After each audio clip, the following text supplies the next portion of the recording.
before we get into tonight's conversation of the debauchery that is the entertainment industry.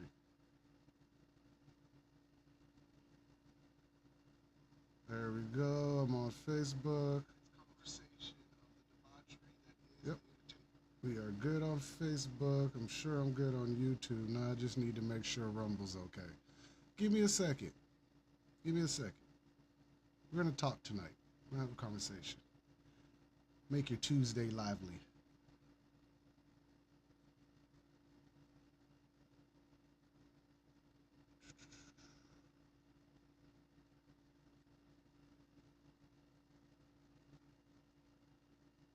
Oh, oh. Let's see. Come on in. Come on in. I'm here, guys.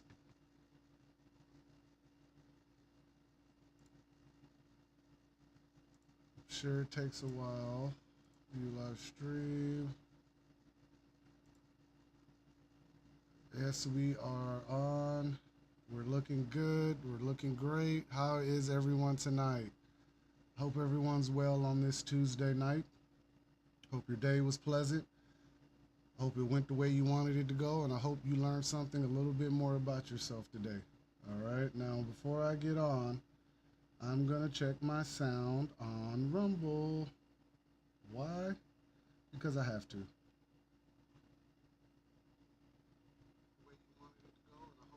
Something a little bit more about yourself. Yep, we're good to go. All right, let's rock and roll. All right, guys, how you doing? Sorry, I have to do my system checks all the time. Have my drink tonight. Yes, of course, got my tobacco. Plenty of conversation, plenty of theories, plenty of topics tonight. I typically don't talk about the entertainment industry in a very thoughtful or pleasant way. So when I do mention the entertainment industry, you're always going to hear me mention psyops and just it's stupid stuff like what's going on with Diddy, right? I don't typically get into the rap game because one, it's real obvious that the music industry is tainted by something far more sinister than we know. Sure, a lot of this could be propaganda and marketing, and they could just be using all the symbolism for the hell of it. But what I find very, very interesting about this situation with Diddy himself is that this gentleman has the same habits as people we've heard of before, like Epstein. And what I'm talking about is what they would call freak offs or orgies. Excuse my language, Facebook. Don't be difficult today. Don't be difficult tonight. And don't delete this. This is for strictly entertainment purposes, what I'm about to say. But these people are known for doing things at houses, freak offs, cameras, extortion, human trafficking, and drugs. This is always going to be a conversation when it comes to these kind of people. So when we mention people like Diddy, I don't want you to think that he was exempt, as I always say, from the debauchery that is the deep state. When we talk about the deep state, we don't talk very well of the deep state on this channel. We are not very fond of them. We're going to have a good conversation tonight about why Diddy is in this situation. And most of this situation is really due to the fact that I think he's not needed anymore and he's overstepped his boundaries somewhere. People like Clive Davis, Lucien Grand of Universal, Lionel Cohen, people like them don't get typically put in these situations, but the people below them, like the Diddys and the Russell Simmons, soon here, believe it or not, Jay could be in that conversation. Beyonce could be in this conversation. I'm not going to sit and act like they're not in this conversation, but I don't want to seem like I'm slandering because they're monitoring everything right now. It's just how the game is right now. Me personally, I'm telling you now that Harvey Weinstein was basically blackmailing and extorting the movie industry. Jeffrey Epstein was extorting and blackmailing basically the government, and Diddy's is basically doing the same exact thing. And everyone's shocked for some reason, like, oh my God, I can't believe it. I can't believe what's going on. What do you mean? This man has been a menace for 30 years. They had this man on TV making people walk for cheesecake. Like he did a movie, Get Him to the Greek, where he was a complete asshole the whole movie and kind of a weirdo. It's not shocking all of this comes out to this man being a weirdo. Like, I'm hearing reports right now that this man's situation is far more worse than Frazzle Drip. And if you know what frazzle drip is, then that's all I need to say. But they're saying that this man's rap sheet of what he's done is up there with Epstein, Weinstein, and all of the people that I just named in this. So they're essentially saying that he's the boogeyman of the rap game. Like Epstein was the boogeyman of the government sector, and Harvey Weinstein was the boogeyman of the movie industry. One of them. All these people are one of them. They're not the only ones. I've always said this. They will never be the only ones doing this stuff. It does not work that way. All right. Hey guys. Hey Daniel. Appreciate it, man. You know, I like to kind of set the mood with the black flag. Thank you a lot for that. All right. But a lot of these people, this is a known history of them. So in Diddy's case, let's kind of touch on Diddy. No Diddy. See what I did there? All right. So let's think about this. We know him to be the beginning era of mainstream hip hop. When I say mainstream hip hop, this is before NWA, right in the middle of the height of the West Coast and the resurgence of the East Coast through Biggie and Tupac. If you are a music fan, do you know who these people are? We don't need to go into Tupac may have been a plant, and we don't need to go into Biggie not knowing what he was dealing with to also being a plant. All right. Now, what happened with Diddy is, if you ever noticed Diddy's relationship with his artists, they have always been fairly strained. From the Locks that was once signed to him that went to Def Jam, Mace that became a preacher, Craig Mack, rest his soul, passed away maybe a year ago, within a year, a couple years ago, I can't remember. I know it wasn't long ago, but Craig Mack passed away. So basically everyone that's really been around this man has seen great success in their careers. Mayor J. Blige, 112. Who am I missing? Danity Kane, the band. Nelly. Anybody who's ever come near Diddy has done great things within their music career. But the problem with those great things is that, are they doing something for these great things? And the things that we're hearing with 1,000 bottles of lube, I'm not entirely sure why you need 1,000 bottles of lube, but here we are talking about Diddy and his activities that he likes to do. It has been known for a very long time that Diddy was a very controversial CEO. All right. It has been stated numerous times in Vibe magazine, King, and all these urban-centered magazines that, Diddy was a staunch person. He loved the party, he loved the drink, and he loved to just enjoy the moment. Now, here we are 20 years later, almost pretty much 30 if you include the Tupac generation, trying to fathom, how did this happen? How did this man get out of pocket? Well, always understand that they do what was done to them. And if you look behind Diddy, you will find Clive Davis. Clive Davis is also a record executive, and he has a very, very bad history of being an extortionist and holding contracts over people's head. Now, if you play ball like Diddy played ball, you get that. But inside of the rap game, this isn't new. People have seen the symbolism. Excuse me, lighter. You've seen the symbolism. You've seen the people cover the eye. You've seen the horns. You see all this stuff that they do, right? This is all symbolism. All of it. It is purposely put in there. Kanye came out and everyone screamed that this man was crazy. Everyone was like, Kanye's out of his mind. Ah! But he wasn't necessarily completely wrong. See, the thing about the rap game is that people didn't understand that the rap game is just as bad as the politics. And the politics are just as bad as the movie industry. And all these industries are tainted with gatekeepers and people that are in shadowy organizations and cults and secret societies, and they are compromising people for riches and financial gain. Psyops and all of the things that we talk about. This is why I'm choosing to talk about the entertainment industry tonight, because for once, they really are showing us that this whole thing is fabricated. If you think that these people are going unchecked, you are thinking wrong. They always know what they're doing. Everybody knew what Diddy was doing, just like everybody knew what Hugh Hefner was doing. It's not a secret in those circles. They know these things. We're the only ones who don't know. That's our problem. We don't be knowing what's going on, but they do. And to us, because some of us can't fabricate that everybody at the top is compromised, don't ask me why. We just don't take the information well. Prime example.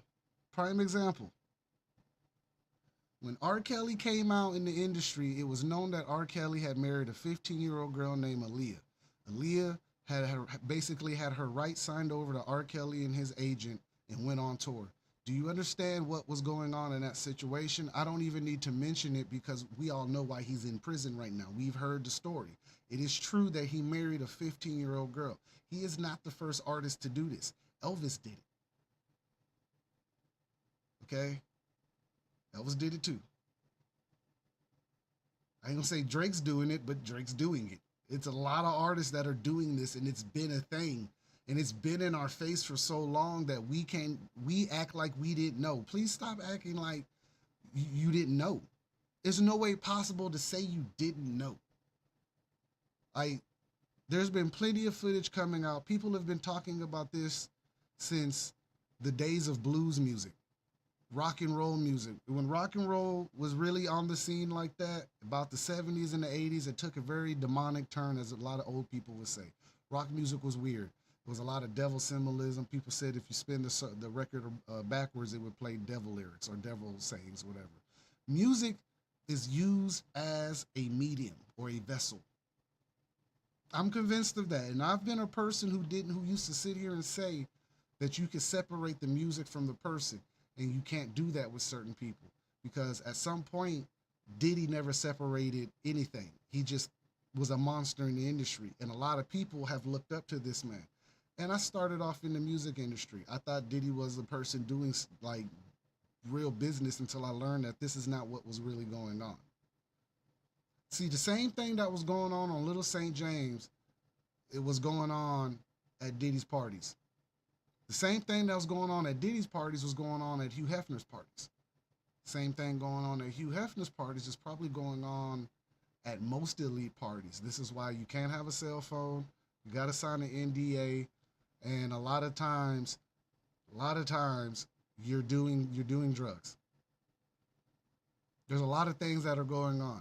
And I don't pinpoint any certain group in this because they all got the same habits. And when you look at the entertainment industry, that's exactly what it is. It's just a group of people with horrible habits. So now that this is really out front and center, I find it very useful to put in the idea that this is how they've been working their psyops. This is how they've been managing to push propaganda and certain narratives. They do it via the music industry. And all your favorite stars and celebrities are all in on it.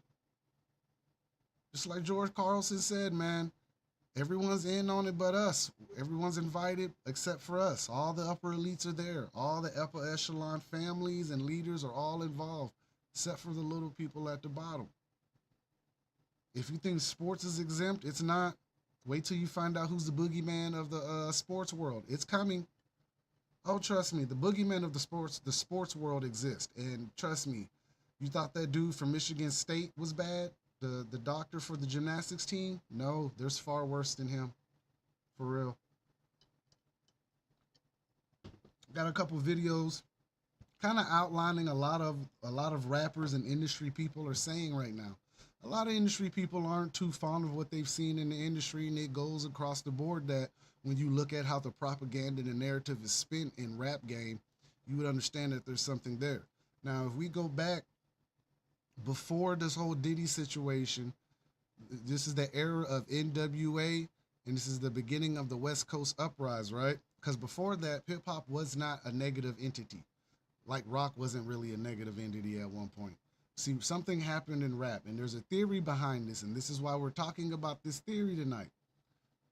So there's a theory out that states in about 90, 91, maybe 92, CIA showed itself in the rap game to conspire to basically use the music to fund the prison system. And I know, well, Marcus, you got a track record of talking about geopolitical issues and, you know, secret societies and religion and esoteric information. Yeah, sure, but just because I'm talking about the entertainment business does not exempt the same information that I've been talking about. See, the esoteric knowledge and the witchcraft and all the stuff we've been hearing about is in the rap game.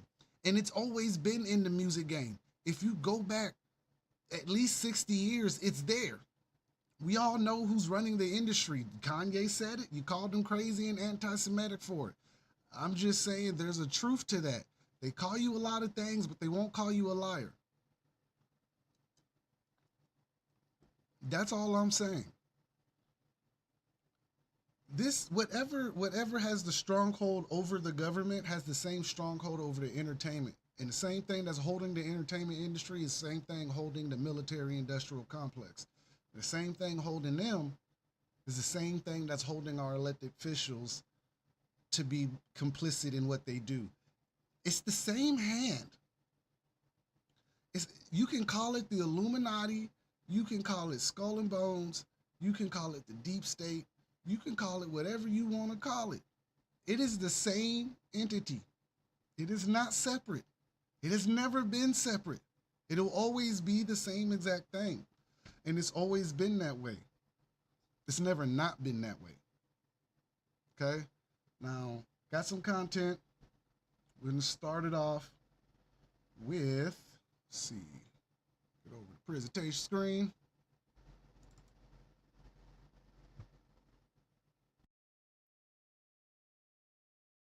The music business is ran by the devil. So the music business is only designed to get as many people to go away from God as possible. So what happens is the devil needs workers, and by workers, he needs people who have influence, who can mislead or misguide people away from the light into the darkness. So this is why the artist is powerful. So the artist is the mouthpiece. Okay, that artist is the mouthpiece between the devil and the fan. And the artist's job is to get you to throw up these weird signs. What are you doing this for? This is the Baphomet. I don't fuck with this. So don't think I'm throwing this up because I don't fuck with this. I'm just showing you when you see these signs, when you see the checkerboards, when you hear them talking about demon time and drill and kill and all this shit. So what happens is the artist is only the tool used to push the message of the devil.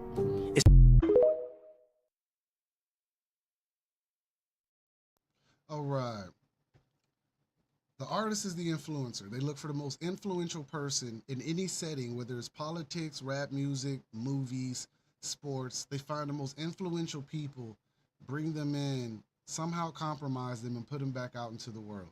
And these people have compromised themselves for riches and gains and all the stuff that the Bible has told you not to do. All right. This is normal behavior. Now, when it was involved in the politics, it gets more of a push under the rug. People don't actually want to believe it so much in the political region as much as in the entertainment business. See, in entertainment business, there's something you can see people really selling themselves because a lot of these people don't have real talent. A lot of these people are just influential with the right amount of money behind them. And that's not different from any politician. Your politician is usually the most influential person that they can find. And they put them in front of us. Trump is one of those. Kamala's one of those. It's the same idea, except that they do it in music form. They give us people who catch on, who are more than willing to subvert themselves and pervert themselves for riches and gains. It's no different than someone in politics or the movie industry that do the same thing. The difference is one wears a suit and the other one wears a chain. They're the same problem. Just like people believe in politicians, people think rappers are really living these lives. These rappers are horrible individuals. Most of them do not care, and they're pretty much stuck in their ways. They're in a whole other place. They're doing things that they don't want to do for fame and riches, the same way these politicians are doing things for fame and riches.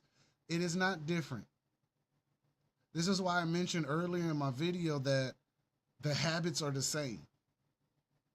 Nothing really changes. Everything that they do is very unoriginal. They do the same things over and over and over, but it works because humans are stupid. They get to the top and they don't realize that they're being drugged or they're being used and manipulated, and then you wake up butthole hurting on video, and now you got to sign a contract. That's kind of what's playing out in the industries. If you think these females are going in and holding some of their respect, some of them are, some of them aren't.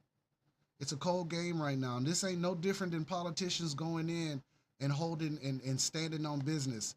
You think the rappers are disgusting? The politicians are filthy, people. Politicians are filthy in this game. Hey, Adam, what's going on? How you doing? Glad you could join me tonight. All right. The methods don't change in this game. The entertainment game is exactly what it is. It is entertainment. That is all it is. It is. They are not leaders. They are not role models. They are not any of that. People have told you many of years to stop propping these people up. Every time you prop these people up and they get too close to the sun, they damn wings burn off and they come back down looking crazy. It happens every time. And the sick thing about it, a lot of times these same people that are getting in trouble are the same people at each other's parties. There's one person connected to all of them that never gets in trouble. She's steady interviewing people. She's steady out here doing the same thing, like she is not involved in this. You can say what you want. Oprah Winfrey got to be the queen of the Illuminati. I don't know what else. She is like the Secretary of State. Because this woman has been linked to everybody that's been arrested for human trafficking and some type of assault. And she is untouchable. I don't get it. I just don't get it. I don't get how this keeps happening to us. Like, think about it. Think about this. Every time someone gets in trouble, they're on a list. And on that list are the same exact people that was on the other list. And that list is the other people that was on another list. Because Hugh Hefner, when he died, he had a list of people. He had cameras in his house too. Come on, let's think about this. Let's think. Let's put her thinking caps on, people. Think about all the times you've heard of these groups or these weird like cult groups act. You know what I'm saying? How they maneuver. You notice the same habits. Upper echelon invited. Inhibitions are thrown out the window. You can do whatever you want. Power and structure is being maintained, and there's some type of ritual going on. This is the same thing every time. There is no difference between Diddy, Epstein, Russell Simmons, Hugh Hefner, Oprah. There's no difference in none of them. They're all the same thing. Bill Gates, all of them. They're all the same thing. Listen, you think this is Obama and Diddy are sharing a camera together. Do you really think that they don't know about each other? Seriously, think about that. Think about everyone Diddy's ever been around. Think about all the people stepping down in a music game. Kevin Liles has stepped down from Warner Brothers 300. There are people moving around. The same thing happened when Epstein got caught. All the big time executives or CEOs of the companies, what happened? They stepped down as soon as he got caught. So what happens when Diddy get caught? They start stepping down. Same habits. Apparently there was a boogeyman in the rap game, and he ain't the only boogeyman. He's just the boogeyman they decided to give up. That's the only difference. He's the boogeyman they decided to put on the chopping block. Are you not wondering where Jay-Z's at right now? He's been uberly quiet. He's been real quiet. Quiet more than he should be. But you know who isn't? 50 Cent. There's a lot of people that you can tell where they're at in this game by the way they conduct themselves. And right now, everyone involved with Diddy are scrubbing their social media, scrubbing their phone history, scrubbing their text history, scrubbing all of this. And there's people who know they're not going to get caught, like Oprah and The Rock. Like his shit ain't came out yet. Don't act like there wasn't no lawsuit on him regards to human trafficking in the WWE. It's a reason Vince McMahon stepped down. Again, the illusion of the entertainment industry is real. It reached everywhere. I don't do the entertainment industry because it's too easy. It's really easy to see this. See, the entertainment industry is the most noticeable industry of them all. The entertainment industry is the only industry that is on camera 24/7.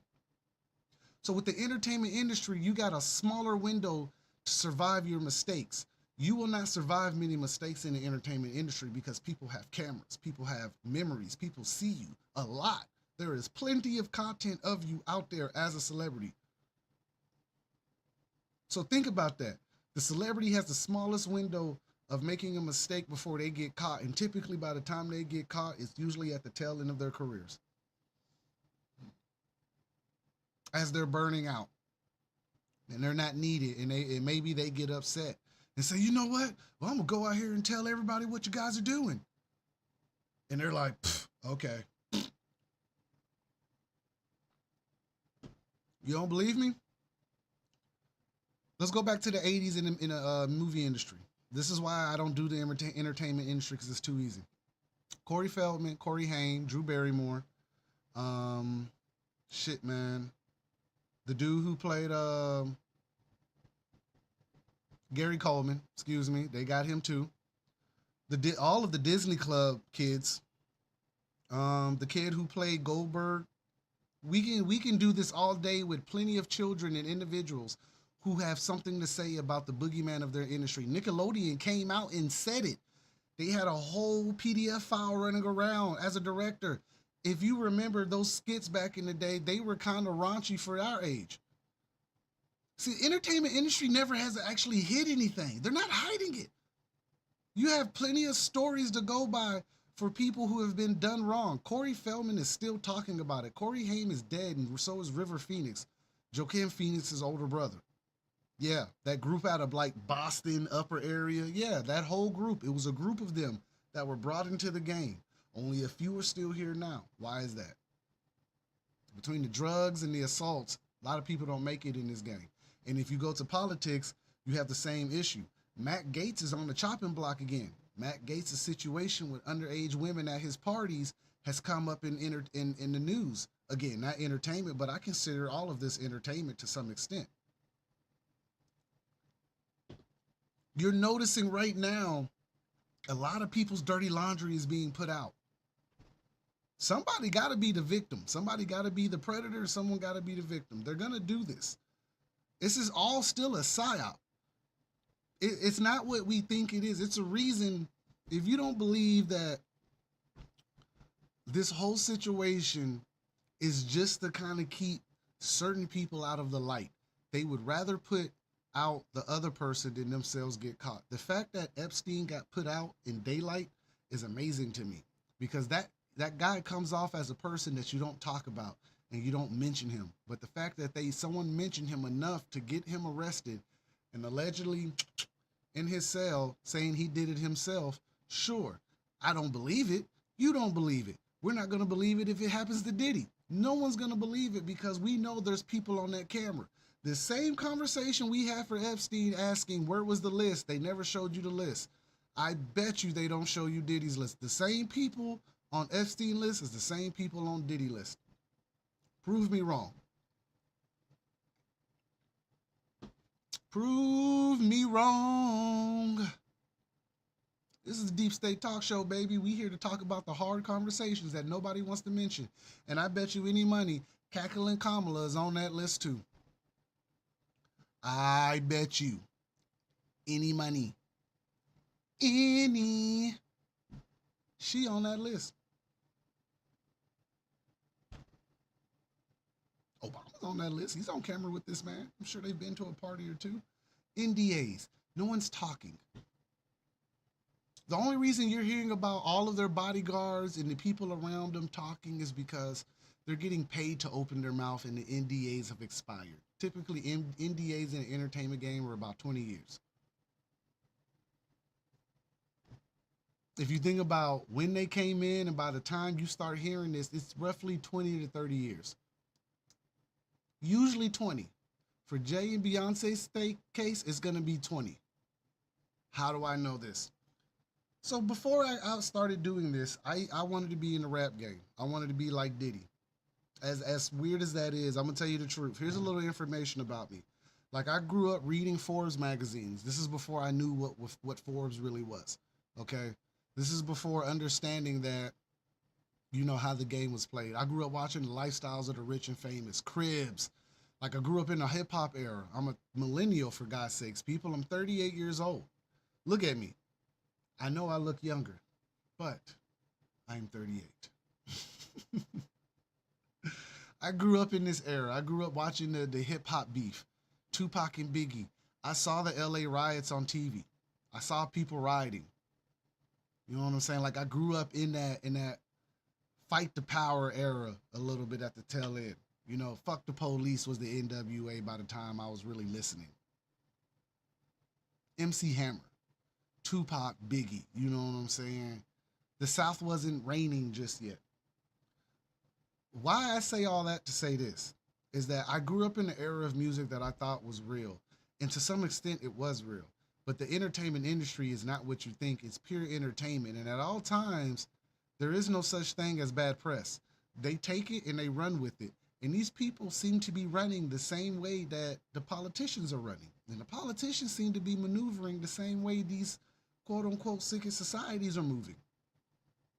Could it be that they're all the same thing? This is the point of the show tonight. I wasn't really here to talk entertainment game like that shit was some hidden mystery. The hip hop game is not a hidden secret. Music has been tainted for years. That's the easiest card in the deck is the entertainment industry. They literally consult with the DOD when they make movies, so that they make sure they don't put the wrong information in or the right information that can go horribly wrong for them. So this should tell you that the entertainment industry has always been the same. It has not changed. And like Adam is mentioning, they did change the frequency. It went from 432 to 442 or 444. Music frequency changed at one point. It used to be positive and uplifting. Back in hip hop era, sure, it was fueled by drug money and the crack epidemic. We will not deny that. But a lot of the music was pro community, liberating. It wasn't until crack set in and the West Coast went the gangster route and they decided to do this. Since then, the youth has gone to prison higher than anything that we've ever seen. The music is tainted. The movies are tainted. The frequencies are in the music and in the movies. The only reason it works and doesn't work is based on your ability to take in that frequency and distinguish how it makes you feel. And you have the right to say, I do not consent. See, when you can put that out in the universe, when they give you something, you do not have to accept it. But see, the thing is that our music, where I come from, this is going to speak for me, guys, all right? Please do not take this any way to what I'm about to say. What I'm about to say is this. I, being a black person, grew up in a hip-hop era. Eventually, my surroundings mirrored the music that I was listening to, which in a sense put me in a lot of situations because I'm taking as this music is my real life, the person is talking about. And to some extent, the music is based on a reality. The entertainment is based on a reality. But where the problem lies at is when you're using our reality as a weaponized agenda against the community. And I only speak from the black community. I've lived in trailers. I've lived within other communities. I can speak for a lot, but I speak for my community when I say this. Rap music is probably the most detrimental thing that has happened to us, besides the crack epidemic. I'm not going to sit here and lie to you. I'm just not going to do that. I'm so glad that these people are showing their true nature. Look at Doja Cat, this woman dressed up as a demon. Look at Lil Wayne and the imagery in his music. He's had reptilian images in his music. Look at all this stuff that you've seen where they show you this satanic imaging every time. I am pretty convinced the rap game is the most detrimental thing that happened to culture in history since the crack epidemic. And I speak for the black culture on that. I will say that out in the open. Rap music is the most detrimental thing to our culture because our surroundings are mimicking what they want. See, I I understand that everyone lives in poverty, and I understand that at one point, Eminem, if you look at his brand, was strictly geared to the low income, poverty, dingy white people. And I do not say that to be a mean person. I'm saying he was marketing trailer park trash music. He just so happened to be lyrically inclined and in the entertainment industry. And black people flock to his music too. I don't take sides in this. I understand. Listen, I still listen to the same music I'm telling you about that is detrimental because I know how to separate it now. I love a good song. Don't get me wrong. I grew up in the hip hop generation. I was a huge Biggie fan, huge Pac fan, huge Nas fan, Jay fan. I've listened to these people growing up, but I would not lie to you. Their music has been a certain way. If you listen to it, it has told you who they were the whole time. Go to Jay-Z's first album, Reasonable Doubt. He has a song called The Evils. Only reason I can't play this song on the show is for copyright issues. Otherwise, I'd be bumping this shit on here and proving my point. A lot of this stuff, when we hear it out loud about the CIA jumping into the game and how the frequency was changed and how they steered the youth into prison with the music. The music is no longer affecting just the black community. I don't make that up.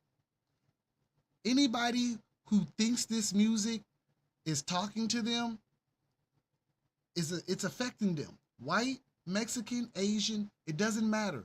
Poverty and rap music go together like peanut butter and jelly. Hit my tooth. Now, I got a video I want to show you about this CIA thing that I'm talking about, all right? This is not a new conversation. I want to pull this up. It's about 4 minutes. I'm going to play it. We're going to jump in and out of it, all right? Bear with me, but we're going to play it because I want you guys to hear the letter from the whistleblower. So the person who's going to read it is Crazy Bone from Bone Thugs and Harmony out of Cleveland, Ohio. This is back when Tupac and Biggie were one of the biggest artists in the game. The Bone Thugs and Harmony were one of the top rap groups in the game at the time out of the Midwest. Boom, boom, boom, boom, boom, boom, boom, boom, boom. Tell me what you gonna do and ain't nowhere to run. Them people, I love music. I'm a hip hop fan, but I'm not naive. Their music had the same issue in it too. Okay? All right, now here we go. Crazy Bone is now crossed over into the conspiracy world, and they're talking about this stuff. Is this it? I want to make sure this is the right one. Because he reads out the letter. Yep, here we go. And destroyed a generation. Damn. Changed rap music and destroyed a generation. Damn. So it says, hello.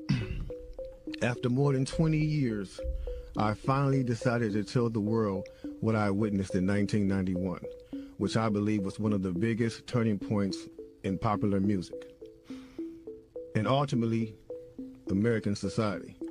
I have struggled for a long time weighing the pros and cons of making my story public, as I was reluctant to implicate the individuals who were present that day. So I've simply decided to leave out the names and all the details that may risk my personal well-being and that of those who were, like me, dragged into something they weren't ready for. Damn. Hold on, let me So we gonna tell a story. we gonna tell the story. We ain't scared. You know what I'm saying? What they gonna do? They after us, not scared. Look, that black van. So look, so he says, between the late 80s and early 90s, I was what you may call a decision maker with one of the more established companies in the music industry. I came to Europe in the early 80s and quickly established myself in the business. The industry was different back then, since technology and media weren't accessible to people like that, like they are today. The industry had more control over the public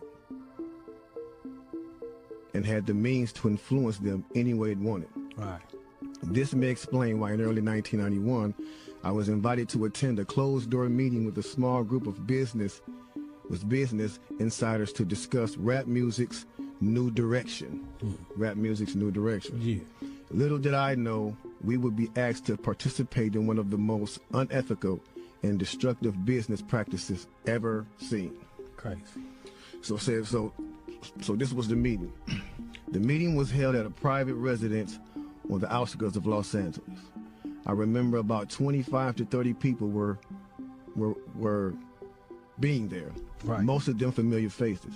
Speaking of those I knew, we joked about the theme of the meeting, as many of us did not care for rap and failed to see the purpose of being invited to a private meeting to discuss the future of hip-hop. Talk to him. Among the attendees was a small group of unfamiliar faces who stayed to themselves and made no attempt to socialize beyond their circle. Based on their behavior and formal appearances, they didn't seem to be from our industry. Our casual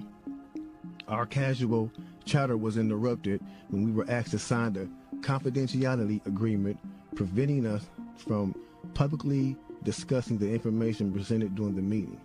Needless to say, this intrigued, in some cases, disturbed many of us. The agreement was only a page long, but very clear on matters and consequences, which stated that violating the terms would result in job termination immediately. We asked several people what this meeting was about and the reason for such secrecy, but could not find anyone who had the answers for us. A few people refused to sign and walked out. Nobody stopped them. I was tempted to follow, but curiosity got the best of me. That's right. A man who was part of the unfamiliar group collected all the agreements from us. So now it's going to get to the good part because the meeting about to start. Talk to him, G. It says, it's part of the... Hold on. Before I go any further, I want you to understand what's going on, okay? This is part one. I couldn't find part two, but we're going to cover what he was talking about, essentially for the private prisons and the essential psyop that was played out through rap music. All right? Listen. Notice the trend of the behavior. There are a group of people in there who wish to stay in their own circles. There is a reason for that. I'm not going to speculate on who, but I'm going to safely assume it's an alphabet boy because of the behavior. Now, typically in the entertainment industry, the people that have always controlled it have never been of ethnicity or black. It's not many of them. We had Russell Simmons, but he's also fleeing the country also. Last time I checked, he was in Bali and he had not come back to America. I could be wrong. This is what I'm saying. Notice the shadowy attempt towards rap music and understanding where it was going. Rap music was a new phenomenon. Even though it was originated in the late 70s, after pretty much the tail end of the civil rights movement and going into the 80s and the crack epidemic, that music was very positive. It was very reflective of the environment, but it was not really telling you or condoning you to go do these things. Now, rock music, a lot of people want to say back then rock music was doing the same thing, but that remains to be seen. They weren't really telling you to commit crimes like rap music was really glorifying gangster music. You got to remember, this is the height of the Crip and Blood era and the gang wars. All right, always remember. Wall break, okay? Side note and wall break. Your gangs that you know of today were once the enemy of the same people that we're dealing with. Your Latin Kings, your Rainbow Coalition, your Confederates, your Vice Lords, your Bloods, your Crips, your GDs, any gang that you could think of were originally community establishments meant to protect their own communities. You can go back and look for it. I don't care. You don't have to believe it. What happens in the 80s basically sets up the gang wars and the crack epidemic and what hip hop becomes. All right. I wanted to get this part out because I'm a huge hip hop fan. I've always been a hip hop fan, but I'm also a rock fan, pop fan, classical music fan. If you haven't noticed by my videos, I like classical music a lot. I play 4 instruments. I'm not just your dude up here talking reckless to you. Like, I have a background. Okay. I say all this for a reason. Like, I have many interests. So this isn't just me sitting here trying to single out some lone black guy and say, oh my God, see what happens. No, it's been across the board. Hugh Hefner did the same thing as Diddy. They're no different. They're absolutely no different. We just want to act like they're different because of their legacy and how they died. Hugh Hefner died before his shit could hit the fan. Because I assure you, if he was still alive, he'd be in the tabloids right now. But he dead, so it don't matter. Larry Flint is also in this conversation in Hustler. Yeah, I know my Playboy and Hustler. Don't, yeah, I'm a millennial, guys. I looked at the same stuff. Okay, we're gonna get back to the video in the last minute of it. I just wanted to say that. Before we get to this video, I want to say thank you for watching. Feel free to share, like, and engage with the Daily Rabbit Hole. I'm always on there and willing to talk to you. I'm also on Rumble. Click the link in the description and you can find my Rumble channel. Also, we are now selling merchandise for the Daily Rabbit Hole. I have my link in my description at the bottom of this live. You can go down and click my Printify and go see what my stuff looks like. It's just a shirt, coffee mug, and a woman's tank top. Very simple. But if you support the Daily Rabbit Hole, go ahead and get that shirt, take a picture, hit me up on Facebook, and let me know, and I'll share it. And muchly appreciated for supporting the Daily Rabbit Hole. Thank you. Collected all the agreements from us. So now it's going to get to the good part because the meeting about to start. Talk to him, G. It says, quickly after the meeting began, hold on one second. Get your popcorn, y'all. Popcorn, get your pistol. No, it's like, For real, though. quickly after this meeting began, one of the industry colleagues, who shall remain nameless like everybody else, thanked us for attending. He then gave the floor to a man who only introduced himself by first name and gave no other details about his personal background. I think he was the owner of the residence, but that was never confirmed. He briefly praised all of us for the success we had achieved in our industries and congratulated us for being selected as part of this small group of decision makers. At this point, I began to feel slightly uncomfortable and the strangeness of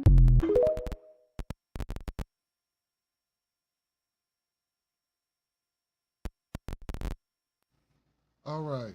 So what he goes on to explain is how he sat there while the dude was talking. The dude explains to him that they want to use rap music as a pipeline to the private prison industrial complex. So what happens is they realize that there's a link between the music and the reality in which these people are living in. And around this time, this comes at the crack epidemic. So the crack epidemic has already happened. It's 91.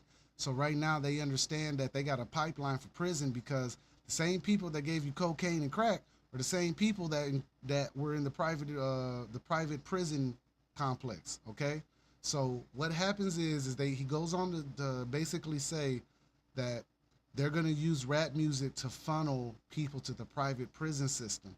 How were they going to do that? See, the music was very conducive to people's lives. So the same music, "Fuck the Police," was a reality for certain people, and not just black people. People in poverty do not like the police. I don't know if you've noticed this. I smile because there's a hidden truth to this. See, there's never been a like for poverty in law enforcement because law enforcement always seems to over-police the poverty-stricken people, while the middle-class people and the elites got away with everything under the sun. And there's a little truth to that. This is no race baiting. I say poverty-stricken. Trailer parks and projects and hoods and wards are the same thing. How do I know this? I grew up in trailer parks. See, my mom is military, and sometimes we had to go ahead and, live outside the base until we got our base housing. Sometimes I end up living in trailer parks, and those trailer parks weren't always pleasant. They mirrored poverty. And then it wasn't until I moved to a predominantly black neighborhood that I put the connection between poverty-stricken black neighborhoods and poverty-stricken white neighborhoods had the same problem. They don't like law enforcement, but "Fuck the Police" resonated with both of them. "Fuck the Police" resonates with Confederates and people who fly that flag, just like it resonates with Crips and Bloods. See, what happens in this whole conversation is that someone understood that the music was reflecting the environment and the reality, and this could drive crime. Clearly, by this point, we're already in the gang wars of the 80s. We've already eclipsed those. We're getting ready to go into the Rodney King beatings and see what goes on with the Rodney King beatings and where music takes another push. Okay, now, disclaimer. Someone in my comments asked me, "Sorry, but as a white dude, what happened to Biggie and Pac?" Okay, let's talk about Biggie and Pac and how they played into this whole CIA narrative. Okay, because there's some uncomfortable truths that no one wants to talk about with those two. And I'm here to talk about them. Now, if anyone has gone back through YouTube and looked at the videos of Tupac growing up, you would understand that Tupac sounded like I did. Okay? Tupac was very well spoken, very well mannered, very, very deep analytical kind of person. Like if you listen to him talk, he was not a stupid person at all. The man was not stupid. The man was quite brilliant in his conversation and how he saw life at such an early age. It's not until his personas and above the rim and juice that Tupac is born. See, it took him to go act because he went to an art school. He went to a fine arts academy in Baltimore because he's not from Oakland. His mom moved there. His mom was a Black Panther. His father was a Black Panther. So he was a very well-spoken young man early. But see, somewhere down the line, he made the same mistake that Malcolm X and Martin Luther King made, and Biggie made the same one. And I'm gonna show you the comparison between the two because it's a tactic that they do. All right, listen to this. Pac and Biggie are essentially the same thing as Malcolm X and Martin Luther King, but of the rap game. See, the fight that was going on back then within the Black and white impoverished communities and Mexican, anyone in poverty, to be quite honest, anybody in poverty for the most part are listening to rap music because it reflects their environment. So what happens is they figured out somewhere down the line that you could prop people up like they always do. And we go back to the civil rights movement, they propped up two people. One unbeknown to himself, and one kind of understood but did not know who he was dealing with. Malcolm X did not know he was being played by both sides. Martin Luther King went to communism school. This is a fact. His real name is Michael. His father changed it to Martin. These are all facts. Okay? He is an alpha. He is in the fraternities. He is part of the Freemasons. His father changed his name. Martin is essentially Tupac and Malcolm X is Biggie. See, Biggie was from the streets of Brooklyn, Bed-Stuy. All right? His mother was a former Haitian migrant. Biggie is the product of the crack epidemic. Biggie sold crack. Biggie dropped out of school. Biggie signed up with Diddy. Pac signed up with Death Row. Two sides of America bumping heads. One of the few times you're about to get an issue in America, you guys got to understand that in this era between 85 and 95, the rap game was probably at its most dangerous compared to now. And I say this because you actively had people targeting based on this conflict. See, Pac and Biggie didn't know that they were being played. Biggie was going to leave Bad Boy. This goes into the Diddy conversation that I had earlier. Biggie was going to leave. Pac was going to leave.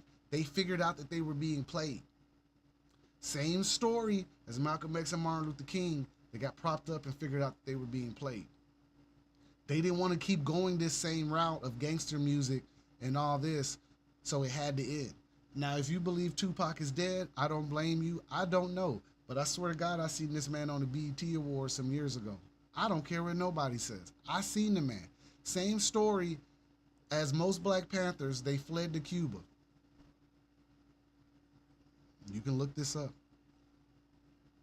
Cuba has been a very staunch person in giving asylum to former domestic terrorists of America, because that's what they're listed as. I'm not calling any Black Panthers domestic terrorists, but I'm gonna be realistic and tell you how this is being played out in front of us. Pac's family were Black Panthers. Biggie's family is a Haitian migrants. Sound familiar? Sounds like someone's being played again. And they got played and they figured out they were being played, but it was too late. See, they're saying Diddy is linked to Pac's death. I'm sure Diddy might be linked to Biggie's death. Diddy might be linked to a couple deaths.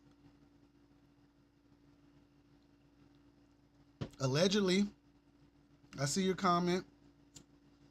Allegedly, he served time for that. Do I know it to be true? I wouldn't be surprised if it was. I wouldn't be surprised if it wasn't, because I understand by the time Pac was getting hit with these kind of charges, Pac was kind of fed up in what he was dealing with. You got to remember, Pac had already been shot 4 times. Think about that. Think about that. Pac gets shot going into the elevator into Diddy's building, going to go record. This is where the beef starts at. See, I was growing up. We were all around during this. I'm locked in.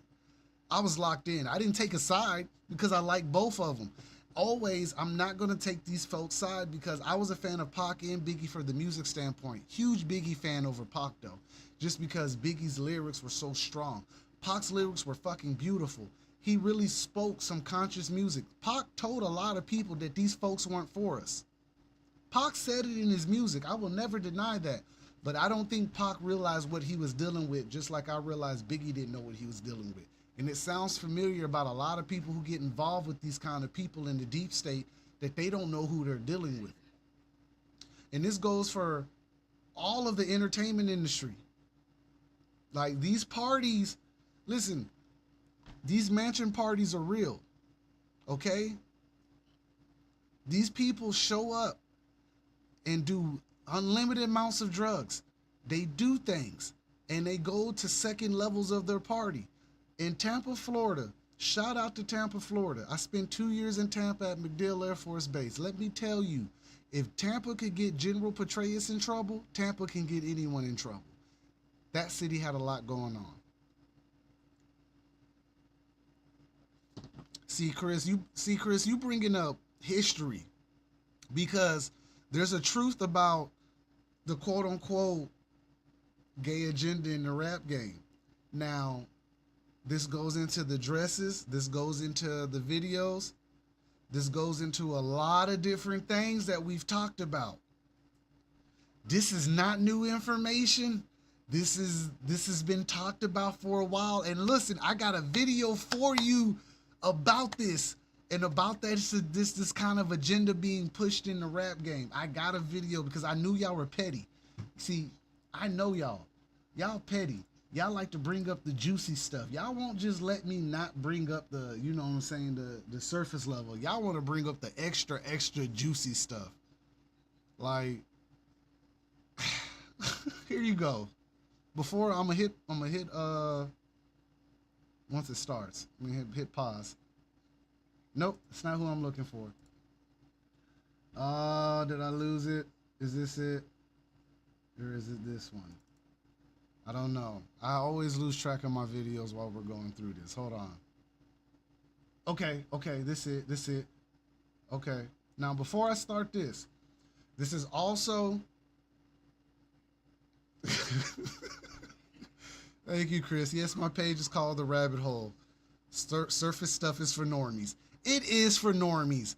I just don't want to freak them out. I try not to freak y'all out in all one sitting, but I can do it because I have time.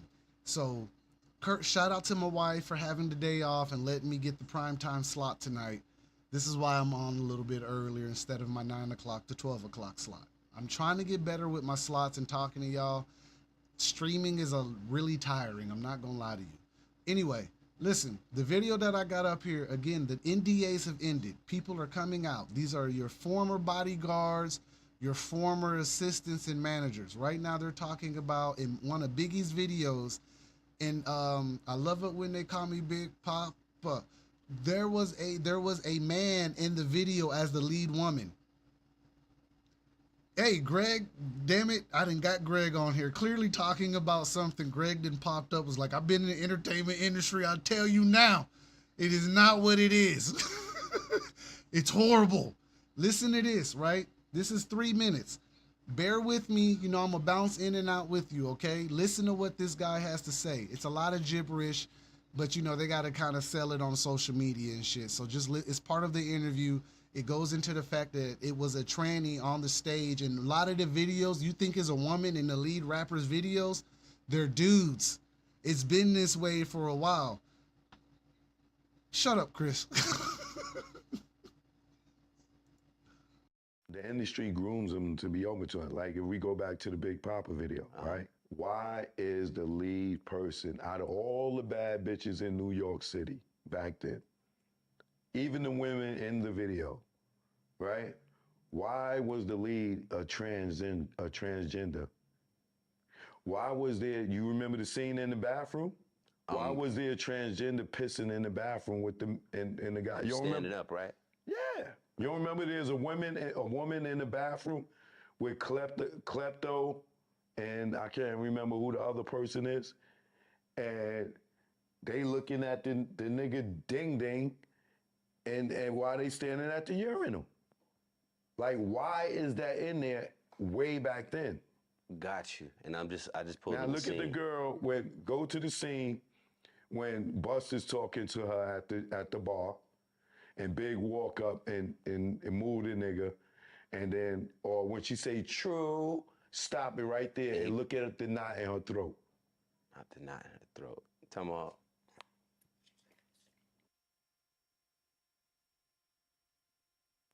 Listen to what I'm saying right now. It is not what you think.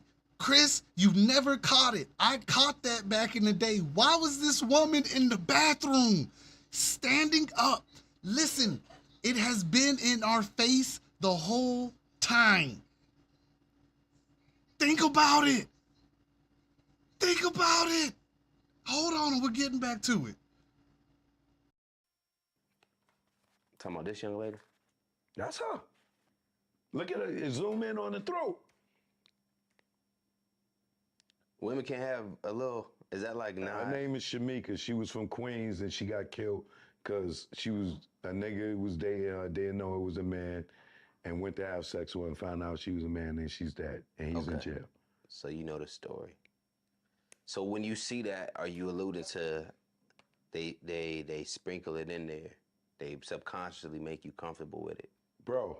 Because that is weird for, not to say weird as a derogatory, but it doesn't make sense why that scene would be in a hip hop video when hip hop was so much about masculinity and da-da-da-da. And so it was supposed to be homophobic, right? So they say, right? Right. But we weren't thinking about transgenders back then. But they're there.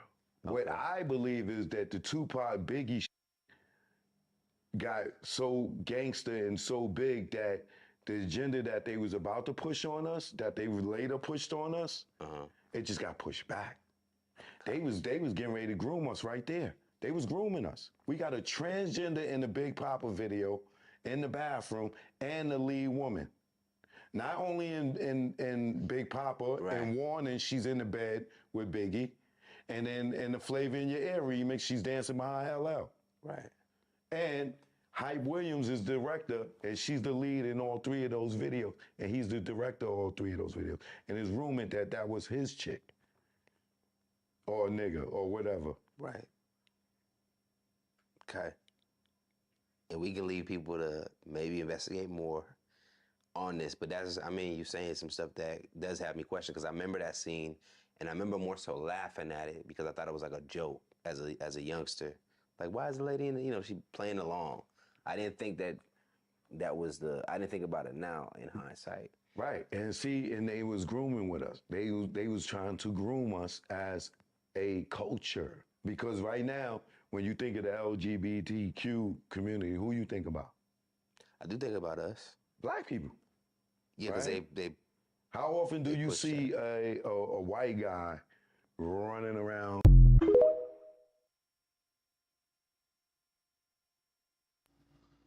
Oh, I'm about to go on a rant. Oh, where my face at? That ain't my face. I'm about to go on a rant. Listen to me when I say what I'm about to say. It has been in our face the whole time.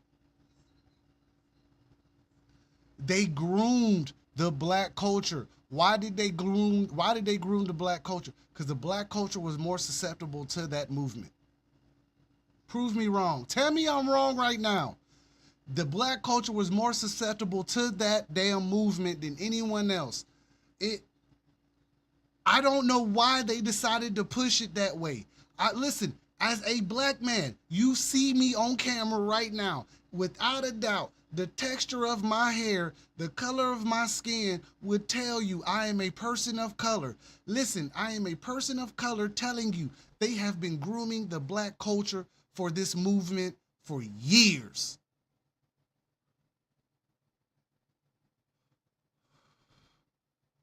for years.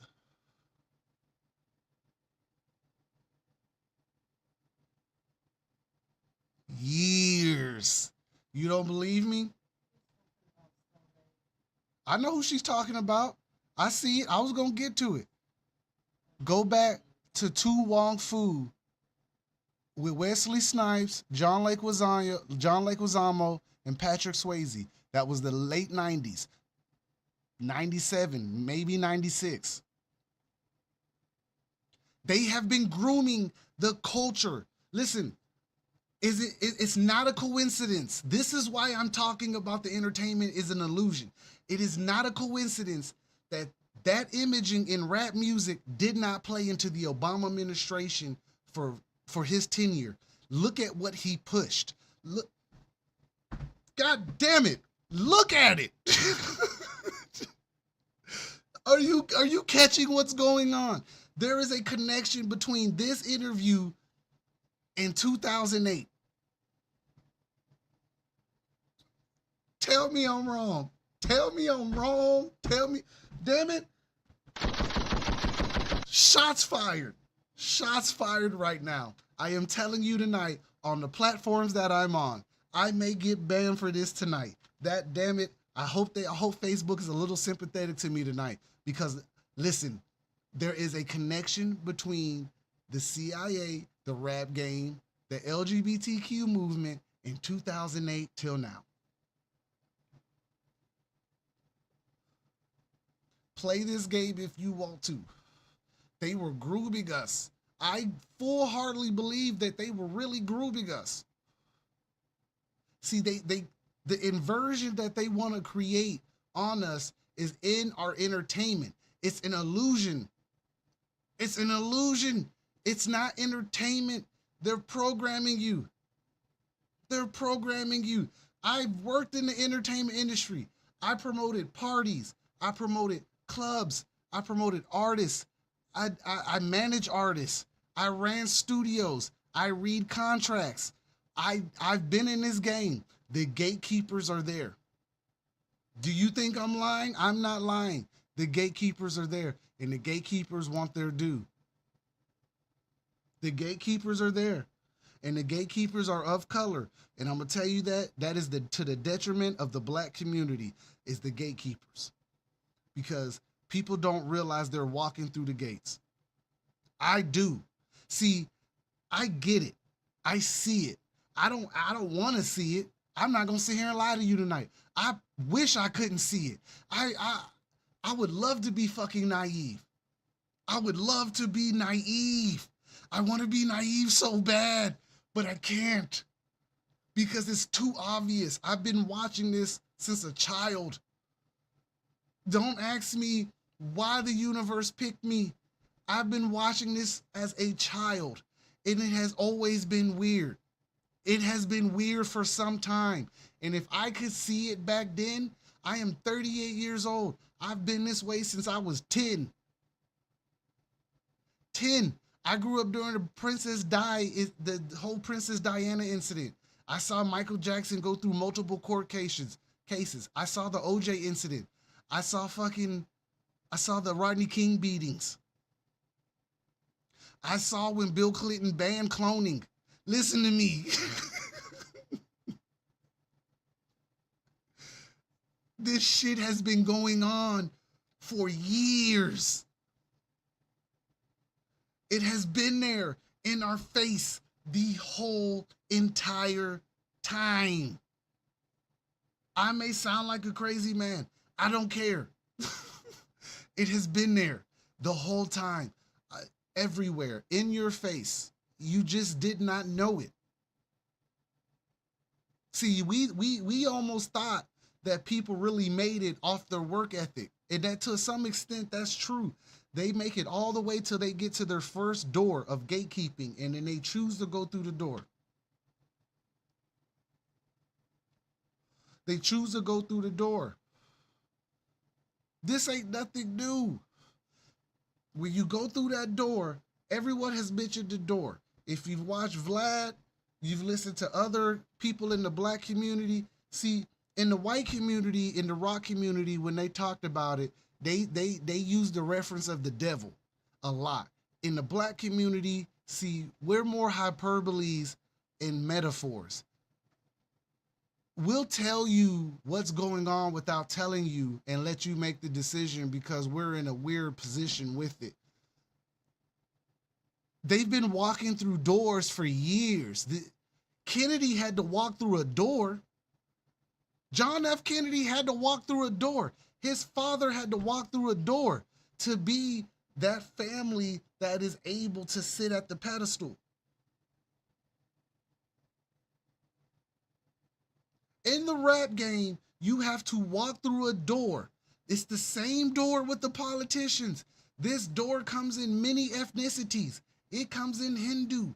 It comes in English. It comes in Afghani. If you speak Dari, it comes in that shit too. It comes French. It comes Ghana. It comes South African. This door is the same door. We have got to stop thinking that this shit is separate. Yes, Snoop is a snitch. He should have went to jail for murder. He did it. Listen, see, watch how they go through their doors and their humiliation rituals. Dave Chappelle wore a dress. It's true. He said he never wore a dress. Go back to Robin Hood Men in Tights. He wore a dress. Every man who has made it through the industry, even my favorite, Wesley Snipes as Blade, has worn a fucking dress. Martin has wore a dress. Will, oh, shit. You have no idea how bad it is. The people that you think are idols and politicians are the most vile people walking the earth right now. Shots fired. Shots fired.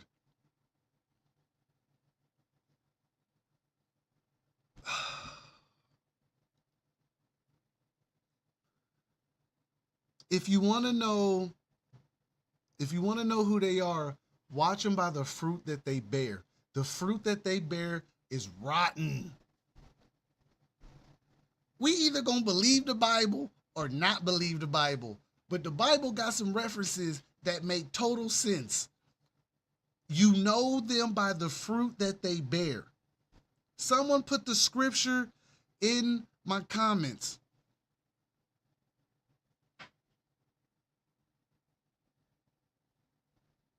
You know them by the fruit that they bear. For they are not Jews, they are the synagogue of Satan. I feel like that's in Revelations. And listen, I am a huge Kurt Cobain fan. I love that album. If you've ever come on here when I'm doing my test, you can hear me playing Nirvana. I love Nirvana. I am that kid. I grew up in everyone's genre. I grew up in trailer park era. I grew up on a military base. I grew up in the hood. I've grown up in all of the classes. I've lived in all of them. On my own, a very single, successful man. I've done that. I've sat at the fashion shows front row. I've done concerts. I've talked to artists. I've watched this game go on. I was on the debate team, damn it. Future Business Leaders of America. I'm a little bit of everything. I assure you when I tell you this, the same door that you are walking through in the music industry is the same door they're walking through to become a politician. The same exact door. Same exact door. And the artists that do speak about it, Kanye, look, huge Kanye fan. I don't care. I'm a huge Kanye. I grew up through the wire Kanye, soulful Kanye. His family are also former Black Panthers. Think about that. His mother was a teacher. His father was a Black Panther. His mother worked at Clark Atlanta. Kanye is from Atlanta, Georgia. He is not from Chicago. He lived in Chicago. Kanye West family are former Black Panthers. I am not saying Kanye is absolved from what he's done. Kanye decided to walk through the door when he married a Kardashian. Those are gypsies. That is a whole other conversation that you guys are not prepared for. The Kardashians are gypsies.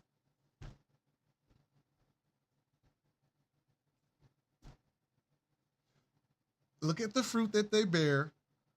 The term bedwench is not such a derogatory term as whore and slut. Bedwench is different. They are a group of bedwench gypsies who are from Armenia with Romanian descent. Listen to what I just said. Armenian-Romanian gypsy connection. Bedwenches. Women who sleep with leaders, which you would call in modern monarchies as concubines, what we call in America as side chicks. Kardashians were in Tupac's video, "How do you want it? How do you feel?" She's walking up and down. She's 15. She is 15 or 16 at the time of that video. Kim Kardashian is in Tupac's video. Let that set in. Let that set in. Think about that. Think about it. She was 15 or 16 in his video.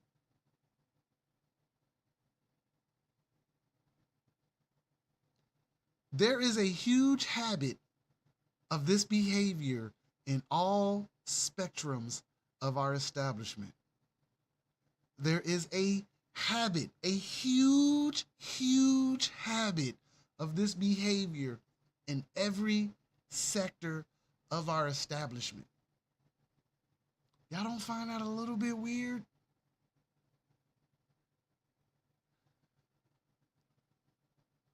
Sure. Entertainment is an illusion, right? Here's one, and it's in the comments, and I see it. Ronald Reagan is the worst cowboy we've ever watched in history. That man sucked as a cowboy. But you know what he was good as? A president. He was a president. He was an actor. Horrible cowboy. Huge fan of Star Wars. It's funny that the Jewish space lasers, the correct term is DEWs, direct energy weapons, or direct energy weapon system. The railgun is real.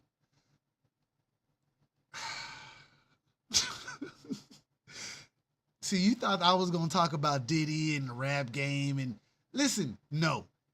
I can tell you the conspiracy in the entertainment game. That was the easiest one to figure out because they recycled them. Zelensky is an actor. I saw him begging on the UN General Assembly today. You think I didn't watch the UN General Assembly? You guys know me better than that. You know me better than that. I watched the UN General Assembly. The actors are on display in New York right now. Now.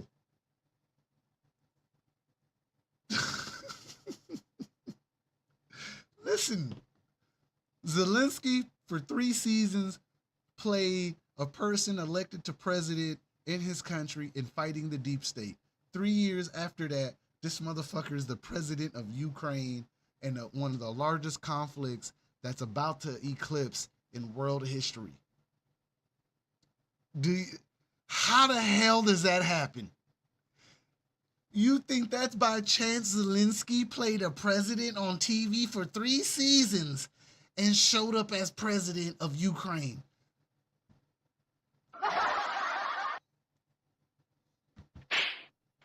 Smack yourself.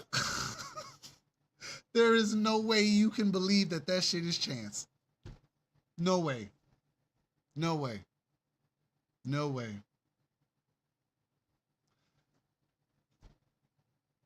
Listen, there are a lot of things that have happened for entertainers to become presidential nominees and actors to become pushed. I see the comment in my section. I'm gonna get to it. If you think Beyonce had more talent than Aaliyah, you have been programmed. Aaliyah was a sacrifice for the greater good of everything in front of them. They pushed everybody out that mattered. Lauryn Hill. Do you understand the story of Lauryn Hill and how she got out the Illuminati? Y'all want to hear the story about how she got out? Not Aaliyah. How Lauryn Hill got out the Illuminati. Listen to me. So about 1999, right? Let's say 2000. Right as the miseducation of Lauryn Hill is taking off and doo-wop is on all over the radio, Lauryn Hill has made it. Lauryn Hill, they come to Lauryn Hill on some bullshit and they show her her contract and they catch her on some blackmail shit. Do you understand? Lauryn Hill cried. They say Lauryn Hill cried for weeks. She cried so much they felt bad for her and let her out. That's why she fled to Jamaica. Married a Marley. Because if you understand who the Marleys are really that on that island. The Marleys are a real family at the table. They're not what you think they are. The Marleys are to be fucked with. The Marleys are at the table. Lauryn Hill married a Marley and got away, and that's why she was able to come back after her 10-year hiatus, 20-year hiatus. See, these soul contracts are real, and if you think Beyonce is the best artist ever or the next Diana Ross, she's not even close. There were plenty of artists better than her. Aaliyah, Left Eye, shit. Brandy was better than her. Monica was better. I could name a couple artists that were better than her. India Arie was better than her vocally. The only thing Beyonce is able to do is entertain, and she plays the game. Because her mom's a witch. We're not going to get on that conversation tonight. I just had to throw that out there. Aaliyah was sacrificed. You understand that Aaliyah was brought in, co-sponsored by R. Kelly. Her parents signed her in. Just like Drew Barrymore's parents signed her in. Just like Corey Feldman, Corey Haim, River Phoenix, Toby Maguire, Marky Mark, and the Get Down gang.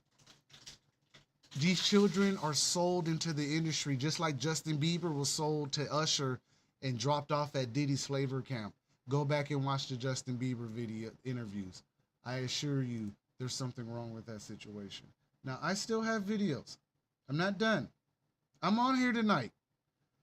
I'm on the early slot so I can sit here and do this tonight. You know, I don't get to do it often, but when I get a good slot, I'm going to take it. And tonight was my best slot. Otherwise, we'd have been on from 9 to 12. I know y'all got work. All right. Before I start this video, feel free to like and share and follow the Daily Rabbit Hole. I appreciate you all. My stars are open. Feel free to donate. Also, check out my new merch. Very simple. I'm not doing too much. T-shirts, graphic tees, coffee mugs. More of a coffee mug. If whether you sip tea, put a little whiskey in it, coffee, your business. Nonetheless, everything is appreciated when you support the Daily Rabbit Hole. Thank you very much. Now, what was I looking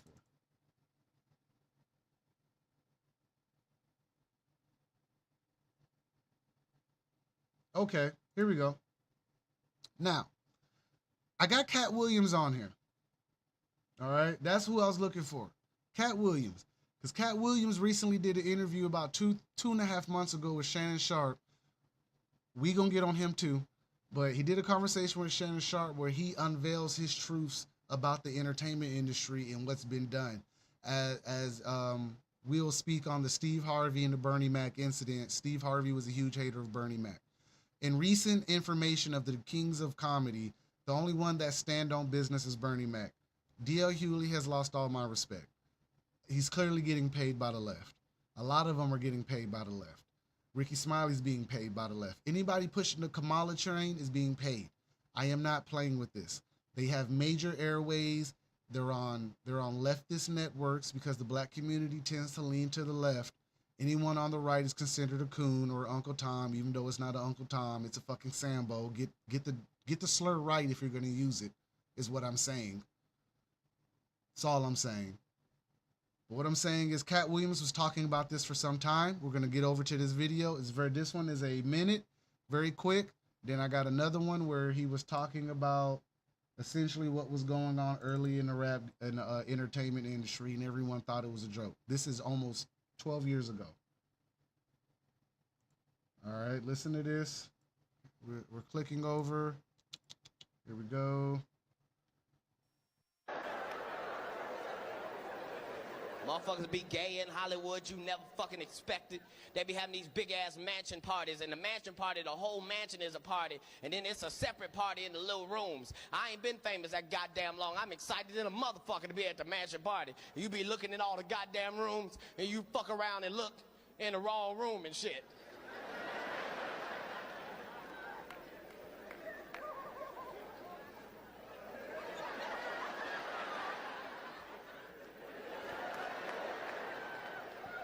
Nigga, come here, come here.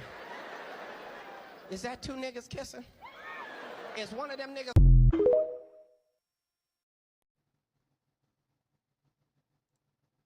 Is one of them niggas Professor Ogilvy? Listen, 20 years ago, he did that joke and everyone laughed at it. 20 years ago, I took that man very serious because it made a lot of sense when he said it. Because you know who said it back then? There's a gentleman named Pimp C that said it. If you don't know who Pimp C is, he comes from the group of UGK from Port Arthur, Texas. He was also put to his rest for speaking out about the LGBTQ agenda within the hip hop, and he was saying that your favorite rapper is a booty boy. Pause. No Diddy. All right. These conversations have been had for some time. All right. Now I got another clip. This is with him on the Shannon Sharp show when he did the Shannon Sharp interview. Far in Hollywood and still have a virgin asshole. And never has sucked a penis. That was my only goal. I didn't want to get with a white woman because I was scared she might have me running down the street like Jonathan Majors. There you go. See, come on, cat. Not because I didn't like white women. I think white women are as great as any other women. But I'm not going to act like I'm not scared of them. I have a reason to be scared. You could be Kang the Conqueror, and they could take your rabbit ass down in 2 weekends. And that's the truth of the matter. So I stayed away from that. Now, I've had to turn down $50 million 4 times. 4 times. Just to protect my integrity and that virgin hole I was telling you about. Right. Because P. Diddy be wanting to party. And you gotta tell him no. You got to tell him no. I did. See, I got the receipts for everything I'm telling you. That's why I can say I'm so... See, y'all think I be making this shit up. No.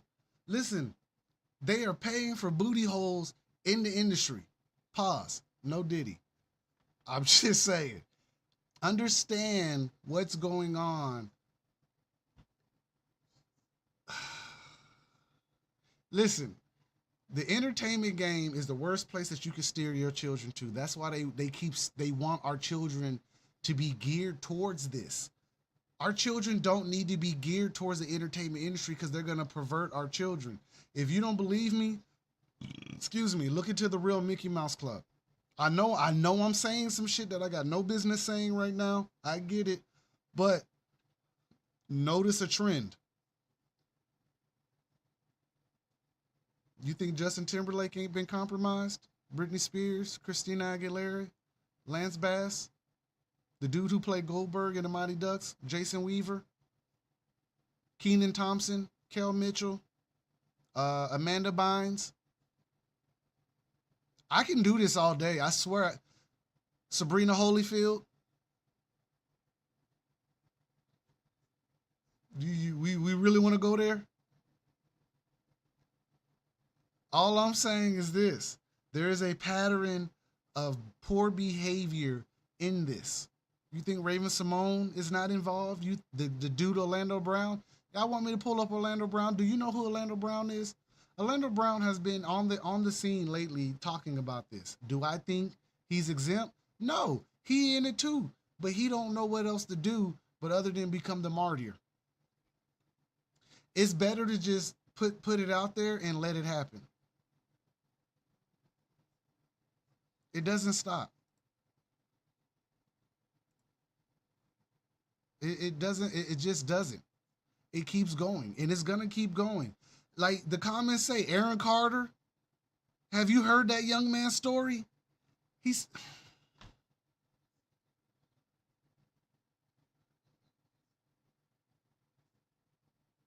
Aaron Carter said some shit. Okay, the Hanson brothers, got them too.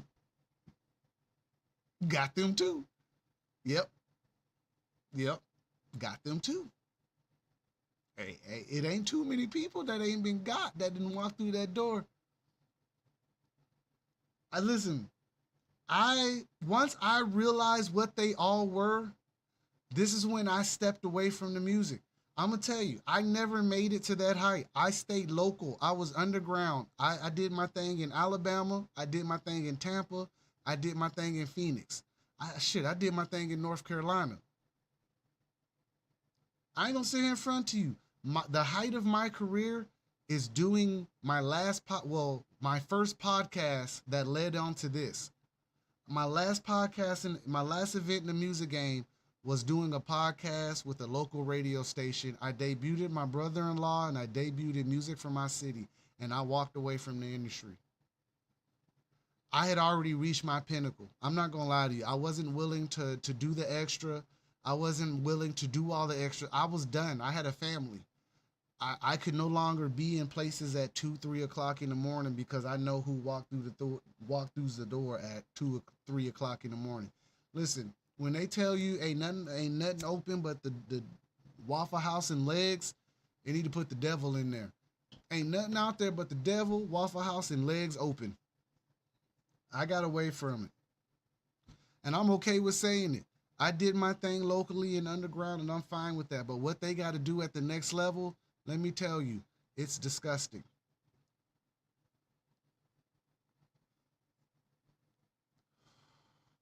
You think these female rappers like Ice Spice, a Glorilla could hold the cloth of Queen Latifah and Lady Rage and MC Light when women were really rapping? But see, those women didn't want to be called a bitch. Them women didn't want to be called a hoe. Them women didn't want to be called out their name. And the black people and the white people like the Beastie Boys who weren't making literal racist rap were actually making just house party music. Because that's what rap music was.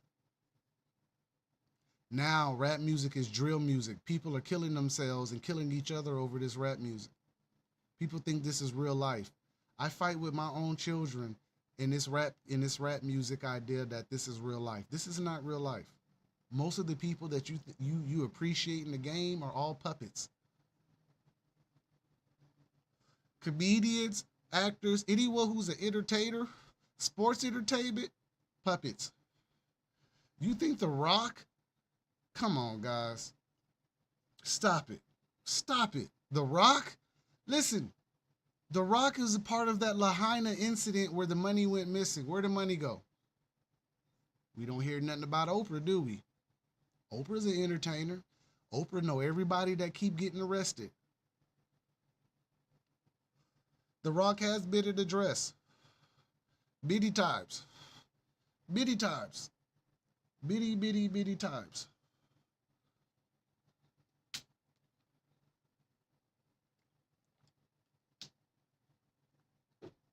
Many times. A lot of people have worn a dress. Just seems like it's part of the entertainment industry. It seems like you gotta subvert yourself to get on. You gotta go through your humiliation ritual to go further. You gotta do things like go to the all-white parties and have people hug on you.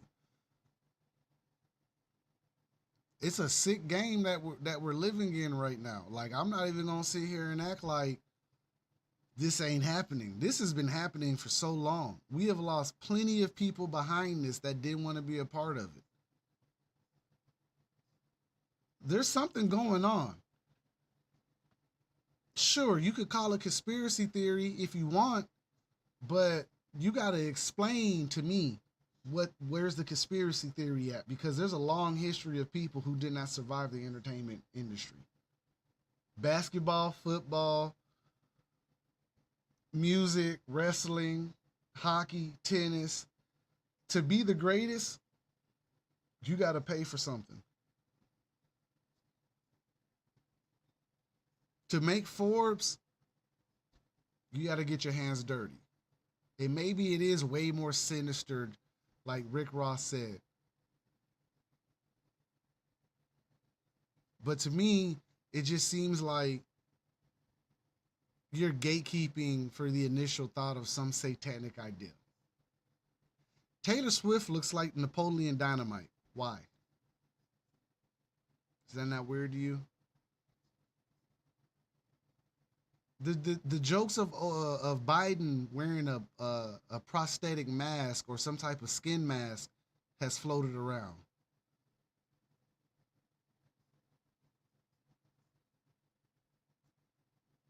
I mean, if it's not true, then why is it coming out? Like, this is what I'm saying.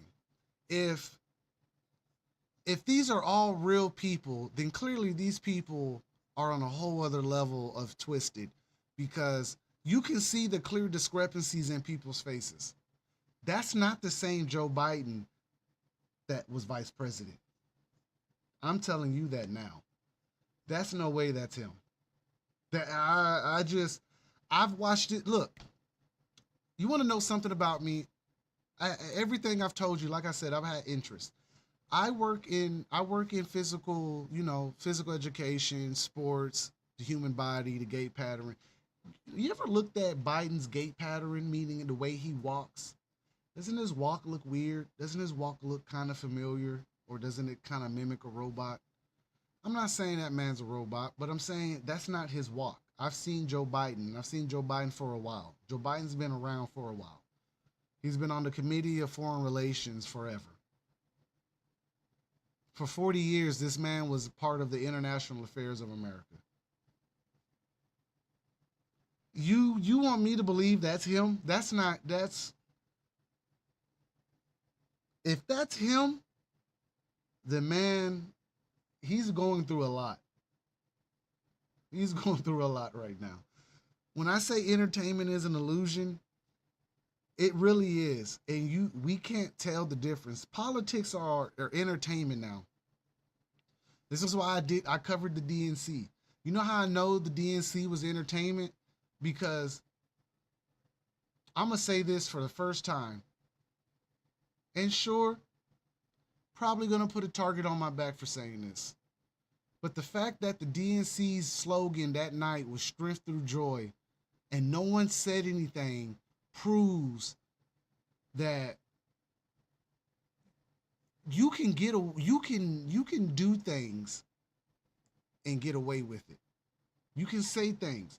Strength through joy was part of the Nazi terrorism idea.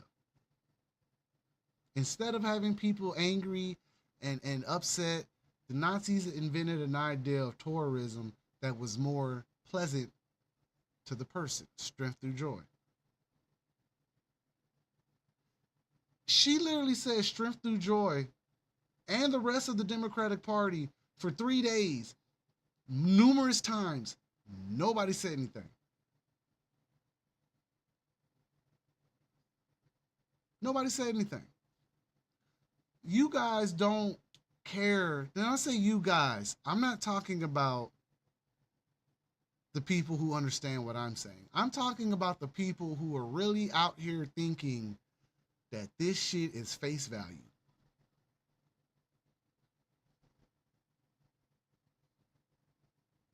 Now, what I'm saying can make me come off as a rightist. And please don't be deceived. I don't lean right either. I think they're absolutely brainwashed on that side. But see, the right has a spectrum with me. See, they understand that the deep state is a thing. Now, whether they still think America has a chance, that's what separates me and them. America has played us. The right still thinks that somebody's working in their favor, and that may not be the case because of old playbooks and what they do. See, the Bolshevik conflict is a part of this entertainment. See, back then when it happened to the Russians used radio, right? And people got on their soapboxes and they protested outside. See, the difference is that the stories resonated with the people. So the people understood that there was someone against them, but there was no one actually coming to save them. You know what happened? They slaughtered 20 million Orthodox Christian Russians.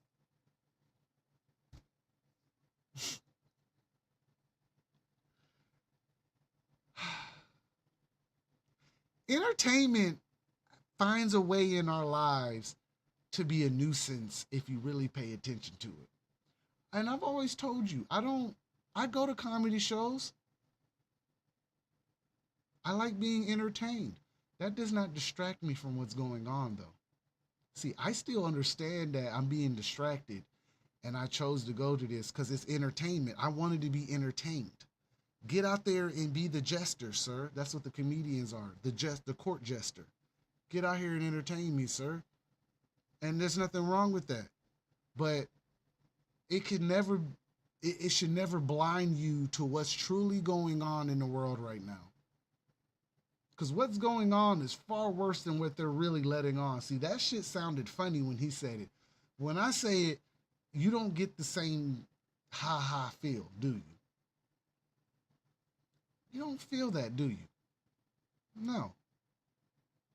See, the difference between me and them is that I'm not on that platform. I'm a regular dude flying a black flag. I have not changed my background in over 7 months. This has been my background. You guys have grown with me. You've seen where I'm at now. If you continue to play this game with these people, don't be upset when they play the game with you. And as I tell people who get mad at me for not voting, and to anyone who says you're wasting your vote, I won't tell you to burn it down if you don't tell me to support it. See, I'm not a libertarian. I'm a free thinker. I'm critical thinking, analytical. I like to read. I like to understand things.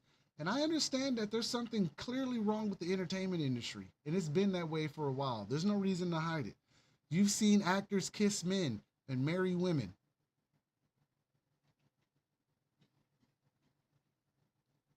Elvis allegedly faked his death and is now playing guitar as a Christian man. And I've seen the video of him. I'm not gonna lie, he kind of has the voice of him. I grew up in a time where Bush Jr. stole the election not once but twice. So the idea that we're all talking about politics not being rigged and stop. It's all a psyop.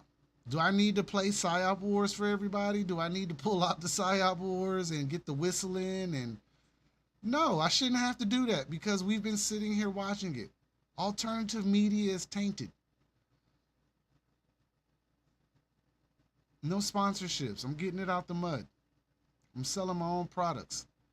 No one's funding me. I'm just a normal guy, normal life, talking to you about rabbit hole shit.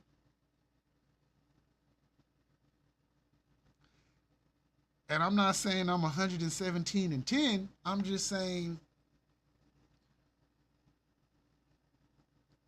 I haven't actually been wrong.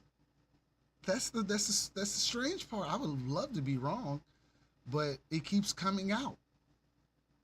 I've said it last year when I started going live. Your entertainers are not who you think they are. Your basketball players party with Diddy. LeBron James is party with Diddy. What makes you think LeBron James is exempt? Think about that. Does he not own a school? They always get a school. You know, is it weird that Ohio has a huge human trafficking issue right now? Maybe coincidence. Sure. Maybe. Chris said he's not. LeBron is openly cultish. He has it on his chest. About 7 years ago, he has a breakfast with Jewish people. There's nothing wrong with having breakfast with Jewish people. I've had dinner with Muslims on my deployment. I had lunch with the Aussies one time. I had dinner with the Japanese. That does not mean you're in the occult. It only means you're in the occult when it's those kind of people and you have the tattoos all over your body and the symbolism to show it. See, I understand symbolism. If you look at their symbolism, you'll find out who they are. Jay did this the whole time. Jehovah. He likes to call himself a god. Listen to his music. He talks about the devil all the time.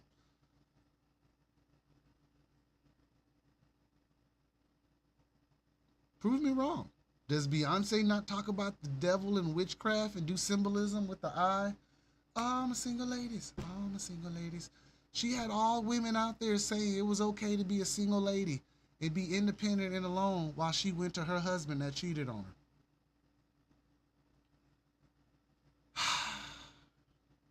It's all a psyop.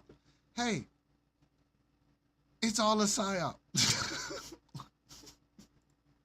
There we go. There's my little emblem.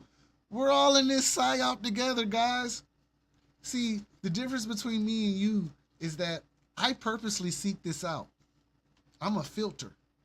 See, I'm the one that likes to take all this in and then regurgitate it to y'all in a way that don't scare the holy shit out of you. I'm a filter. I get my role in all of this. Like, I have the ability to soak in information and give it back to you in a way that seems very simple. And it's always something I've been good at. I just didn't care to use it because people are simple. I feel like I shouldn't have to explain the obvious. But you do have to explain the obvious. I get that. So I'm a filter.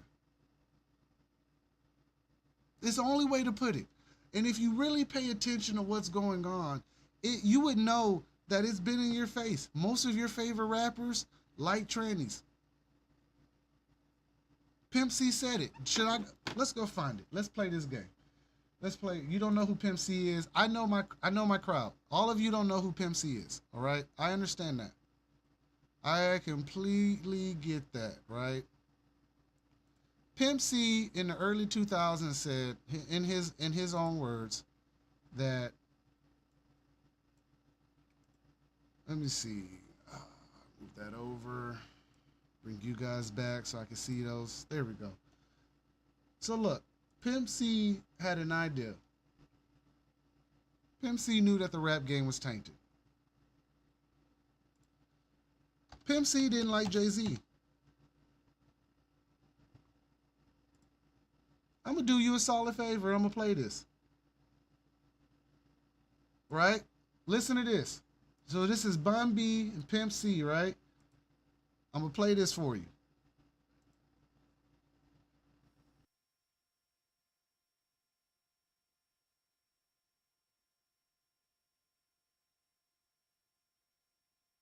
It's the only reason, people, I won't even say a group.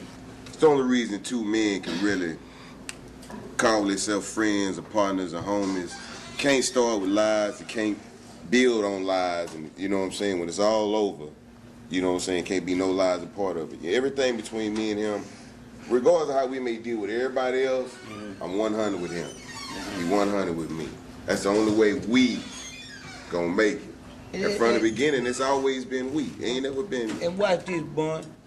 I'm gonna say this too. You niggas out there think this shit is cool, but it ain't cool.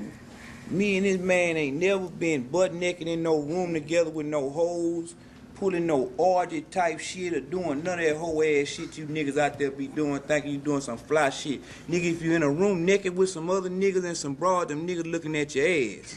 And if that shit is gay, and you need to get on some other shit. Me and this man got nothing but respect for each other. We ain't never pulled no train. We ain't no motherfucking freaks. We some family men. We getting this paper. Know what I'm talking about? And I had to put that out there, Bun, because a lot of niggas doing a lot of fugazi shit out here, man. You know what I'm saying? These niggas, they flip-floppy, they pitching and they catching with these boys, and they doing all this. And if you gay, that's cool, but be gay and come on out and be that. Don't be in front of us and acting like a straight-up G, and then you get over here and you letting these boys bust up your back.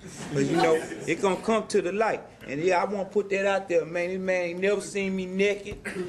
I ain't never seen him naked. We don't desire to do no shit like that. We ain't going out like that.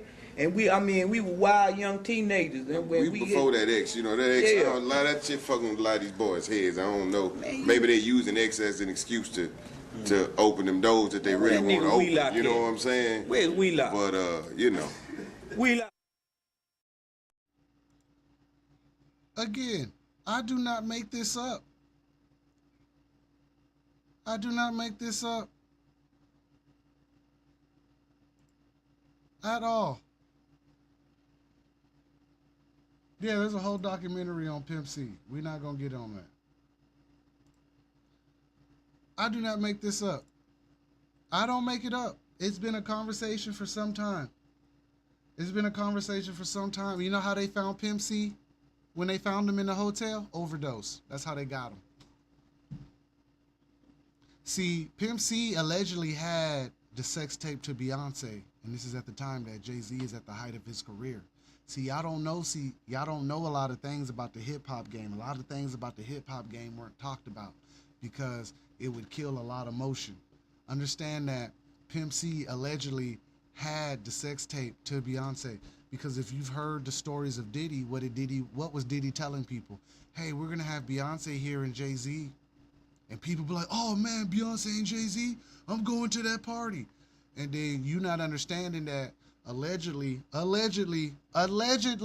don't come after me, Beyonce, don't come after me, Jay. Allegedly, there's footage of her on the freak off.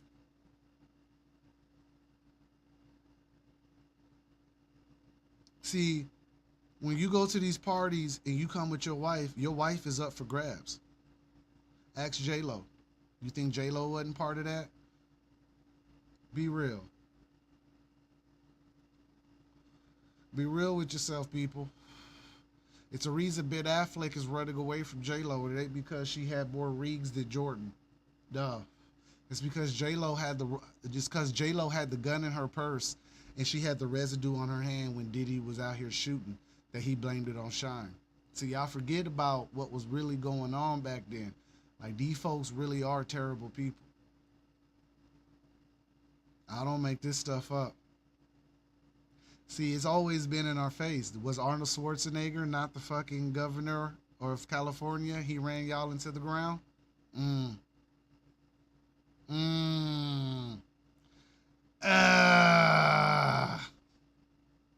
See, this entertainment game is exactly what it is. It's entertainment.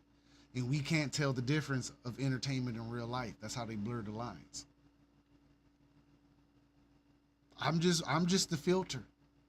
See, this is why I take breaks.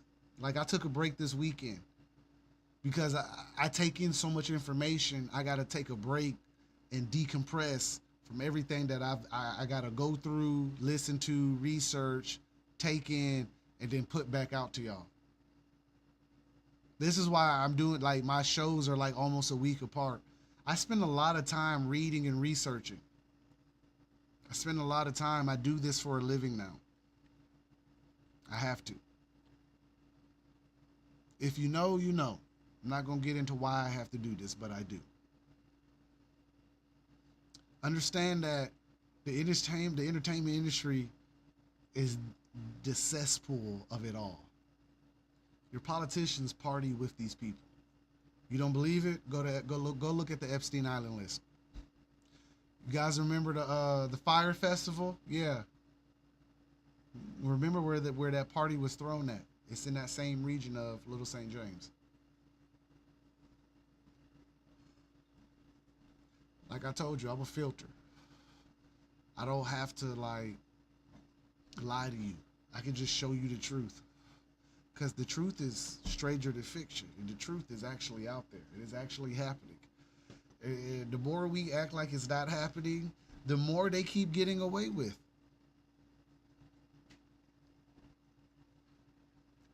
You don't believe me? All right. Here's a coincidence that would blow your mind. Why does Taylor Swift look like Napoleon Dynamite and the woman in the Satanist group with Antoine LaVey? They were in the Satanist cult. The woman, it was Antoine LaVey, and it was this blonde-haired woman who looks Precisely. Just like Taylor Swift. It's either a clone or it's her child. Or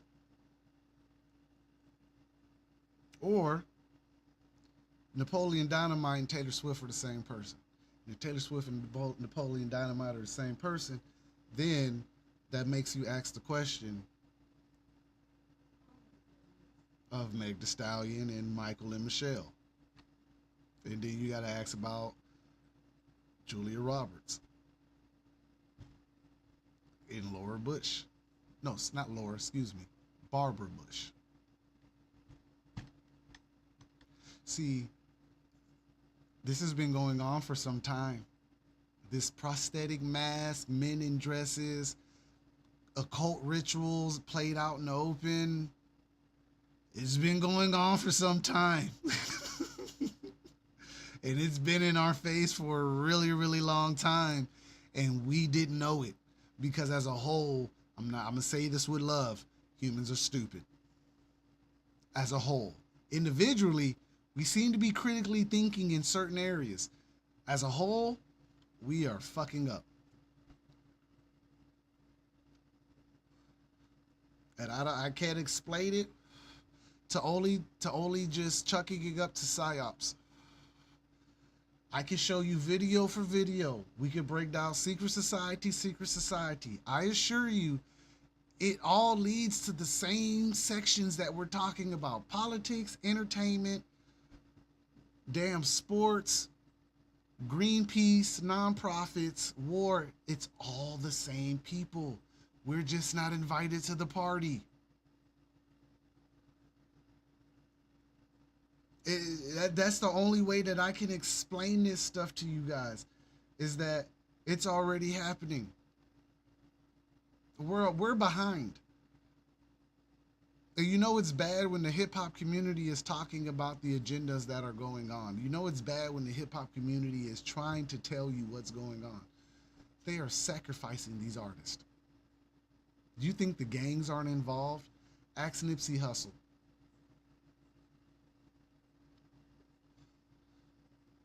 Diddy's involved in that too. Diddy and Jay-Z come near Nipsey Hussle. Then he dies. Puts out one of the greatest albums in damn history, The Marathon. If you haven't listened to Nipsey Hussle, Crenshaw's Finest, listen, go back and listen to Nipsey. Nipsey had the right idea, but the wrong organization, because why would they want to stop what they control? Why would the Crips right now want to stop selling drugs in their neighborhood when they profit on $1 billion industry?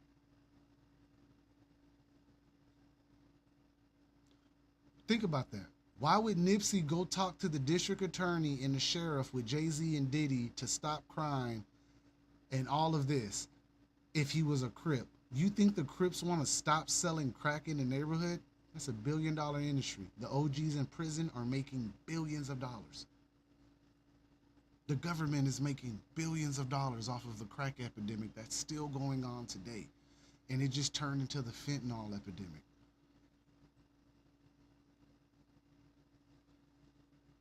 Rap music did that to everybody. Rap music had people thinking it was okay to do drugs and it was okay to do pills while they didn't do pills. Future does not do the drugs that he talks about. If he did, he'd be dead already and you can see it in his face. You can tell when someone's on hard drugs or been on hard drugs. Don't act like you can't. A lot of people have lied. Always remember, we don't see the rise of the opiate pandemic till what year? 2008. You know, in 2008, I remember someone winning the Nobel Peace Prize and then declaring a state of war against Afghanistan, and then went to Afghanistan. And in the same breath, before I get to Afghanistan, he promised he was going to lower prescription pills for everybody. He lowered prescription pills for everybody. That created the opiate pandemic that got Walmart, CVS, and Walgreens sued for starting the opiate pandemic and causing it. Same thing. Excuse me. The entertainment game is manipulating us. It has been manipulating us for some time. Go back to your game show host. Are your game show hosts not double agents? There's a game show host that tells a story of being a CIA agent and being a game show host. Way back in the day. Before my time. The entertainment side of things has always been a psyop. It's going to continue to be a psyop. I really feel a moment to play the psyop war video. I can't remember the dude's name. They made a movie about this dude. He was a CIA agent and a game show host. They made a movie about him. I cannot remember the name of this dude. I've seen a movie. I can't remember the name. But he was a game show host and a CIA agent. If you watch Snowfall, remember, Franklin gets his drugs from who? The CIA agent and the Israeli Mossad. And we won't say he was Mossad. I'm probably going to get in trouble for that. We won't say he was complete Mossad, but he had ties. They told you the truth in a show called Snowfall that the government caused the cocaine epidemic and the crack epidemic. And we didn't say anything. And we just continued to vote for these people because the entertainment is that good. Trump has been shot at twice. Name a president been shot at twice and they missed. Name a president that got shot at and they missed. They don't miss often. They don't miss often. Your entertainment is also in the news.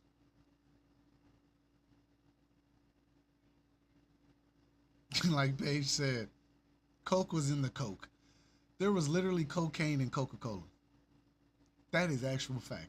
That's factual. That's real.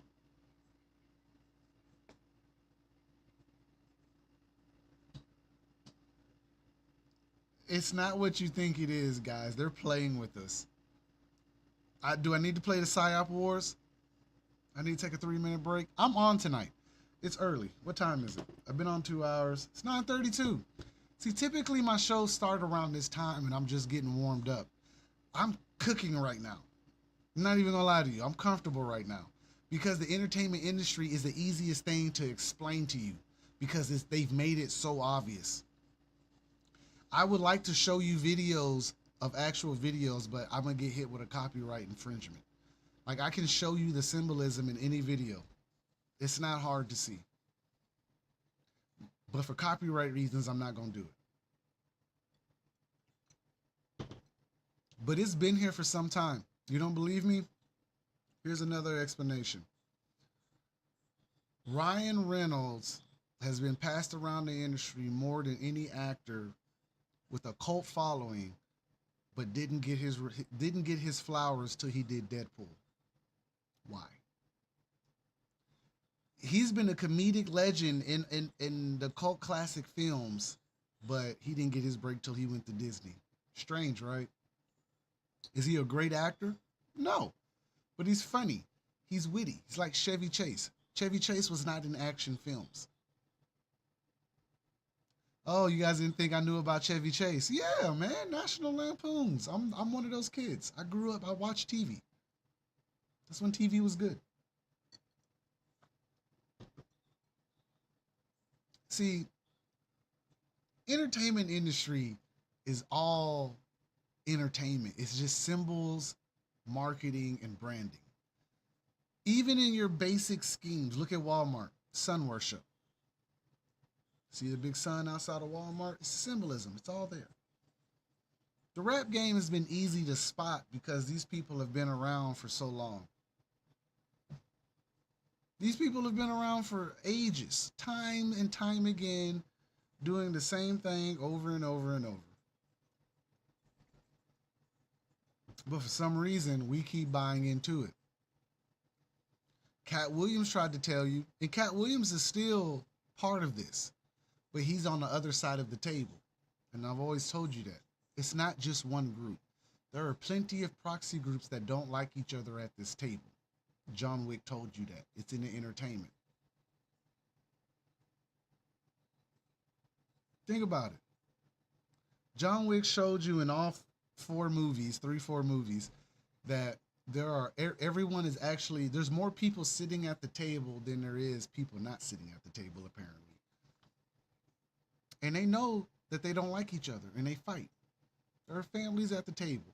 Cat Williams is not exempt from this, but Cat Williams told his truth that he could tell because he's already gone through it. Dave Chappelle can say the things that he want to say because he's already gone through it. Orlando Brown can say the things that he want to say because he's gone through it. R.F. Kennedy says the things that he can say because he's gone through it. Jaguar Wright, as I see it on my screen, has said the things that she said because she's gone through it. Just because they've gone through it and they tell you about it does not make them less than. They are still a part of it. They're just on one side of the table. Or on the other side, on the far side, because this is a big ass table. If you think Jaguar Wright is lying to you and Cat Williams is lying to you, they're not. They're telling you the truth. The men and the women are grooming each other. You don't believe me? There are women grooming young NBA stars in high school. Prove me wrong. Former porn stars are grooming high school players. High school players are sleeping with porn stars and video girls right now. Bow Wow slept with a video vixen. He was 15. She actually mentioned it. She admitted it. Y'all don't say nothing about when the women become predators. Women are predators too. There's no difference. Men or women. They have to tell you, I see it, Paige. You're asking the question. I believe they're telling the truth. Just wondering who's letting them tell it all. That is the $1 million question. They are allowed to say certain things and get away with it. Orlando Brown should be dead by now.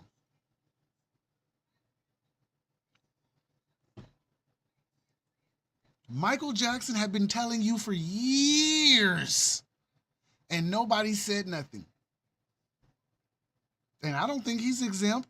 I think he got sold into it also. Little Michael on the cover of Time magazine doing the all CNI. Come on.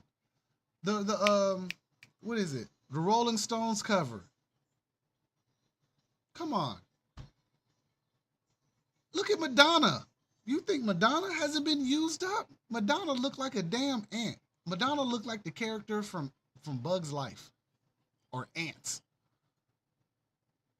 That ain't Madonna no more. Madonna been gone. That's a whole other entity. The person that is Madonna, the real name, not the brand, that woman is gone. That's an entity. Celebrated entities are celebrities.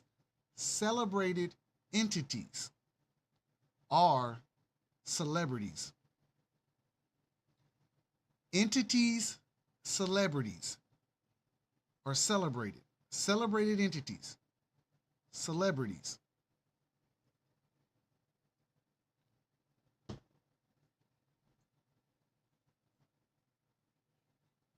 Okay, you don't believe it?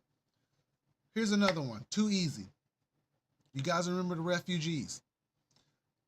Praz of the refugees was in a lawsuit with Obama for taking Chinese money.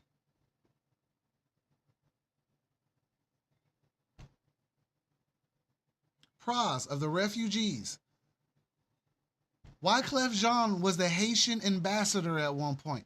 Listen, I'm about to say something that's going to get me in trouble. Listen.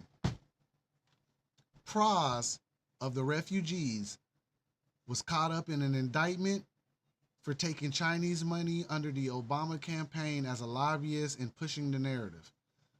Wyclef Jean was once the ambassador to Haiti. Do you know when he was the ambassador to Haiti? It happened to be during one of the greatest earthquakes in known history, when the Clinton Foundation took their ass down there and said that they were supposed to be helping and saving them.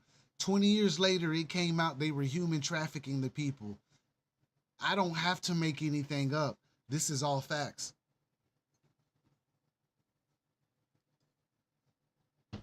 The entertainment industry is too easy. That's where you should have known something was wrong. Go look it up right now. I'm not gonna pull it up. I'm already ding ding ding ding. They over here like, yo, he is on a roll tonight. He knows he's pushing buttons. I do know I'm pushing buttons tonight. But it's true. Think about when Wyclef was the ambassador to Haiti. It happened to be when they had the earthquake, and they had all those people down there taking up money and doing telethons, calling in. The telethon is the known way to steal money from Americans. Haiti has not survived what happened to them yet. It has come out since then that the Clinton Foundation had something to do with it.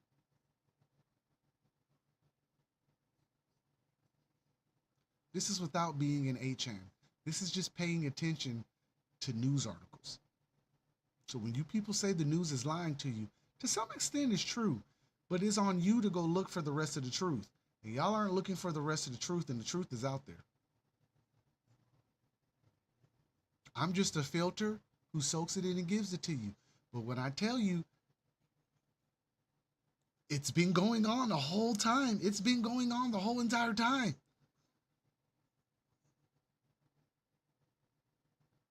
I don't know what else to tell you.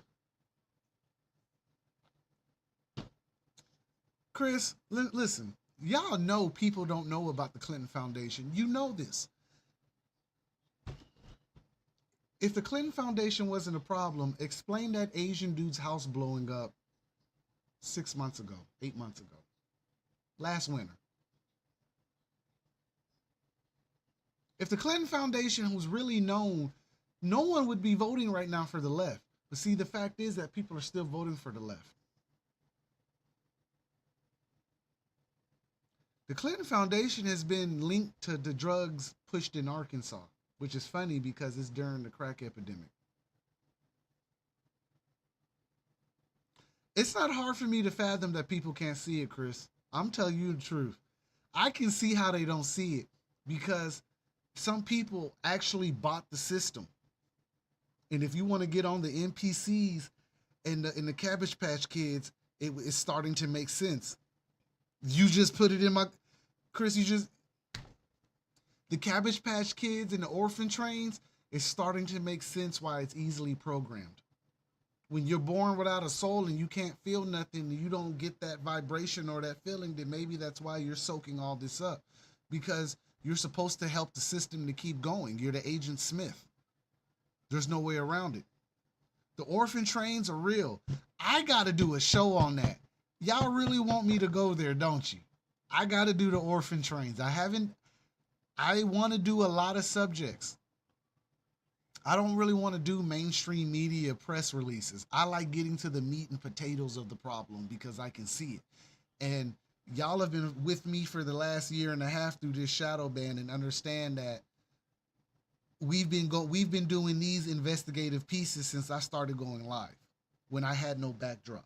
You guys remember when it was just wooden wall, no lights, no tickers and little graphics on the screen? You guys remember when we were really doing investigative pieces?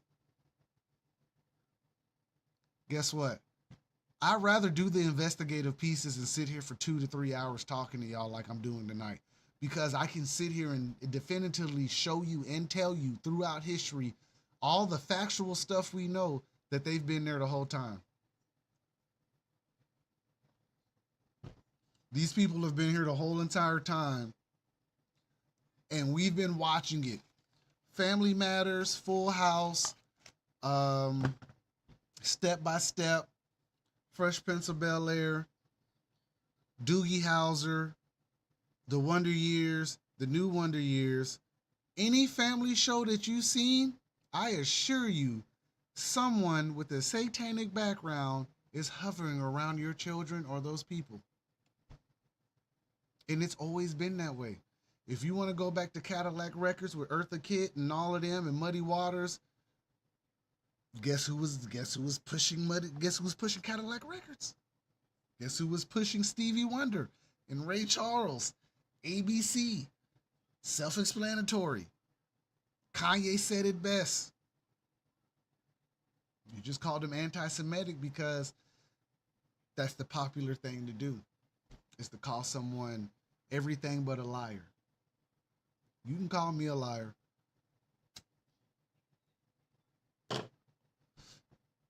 But when you go look up the facts, you go find them, because the facts have always been there. See, I don't mind doing these little think pieces with you guys. These are the things that get me flagged and get us all flagged, because it's conversations like this. Wait till we do the conversation on how to get out of this situation, because the Brunson brothers are on the right pace to get us out of this situation. Yeah, I agree with the Brunson brothers. That lawsuit is the way to get us out of that situation, but that lawsuit has to come from many.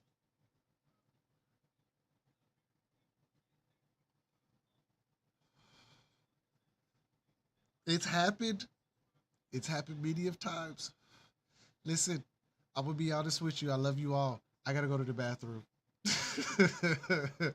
So look, I'm gonna play my favorite video for you guys, and I'm gonna go take a quick break because I've been drinking and I'm enjoying myself tonight. And I'm gonna go basically use the bathroom. So I'm gonna give you something to watch for the time being. You enjoy.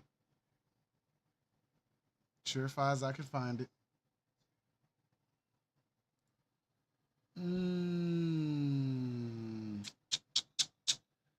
What do I want to put on? All right, bet. I got the 2030 agenda from Crazy Bone. Let me find it. I got to go to the bathroom, though. I got to take a break. What's that? 46 seconds? I need longer than that. What's this? There's no one helping me with this. It's just me, guys. 5 minutes, bet. So I got the CIA infiltrated the 80s hip-hop scene in the 1980s. Enjoy.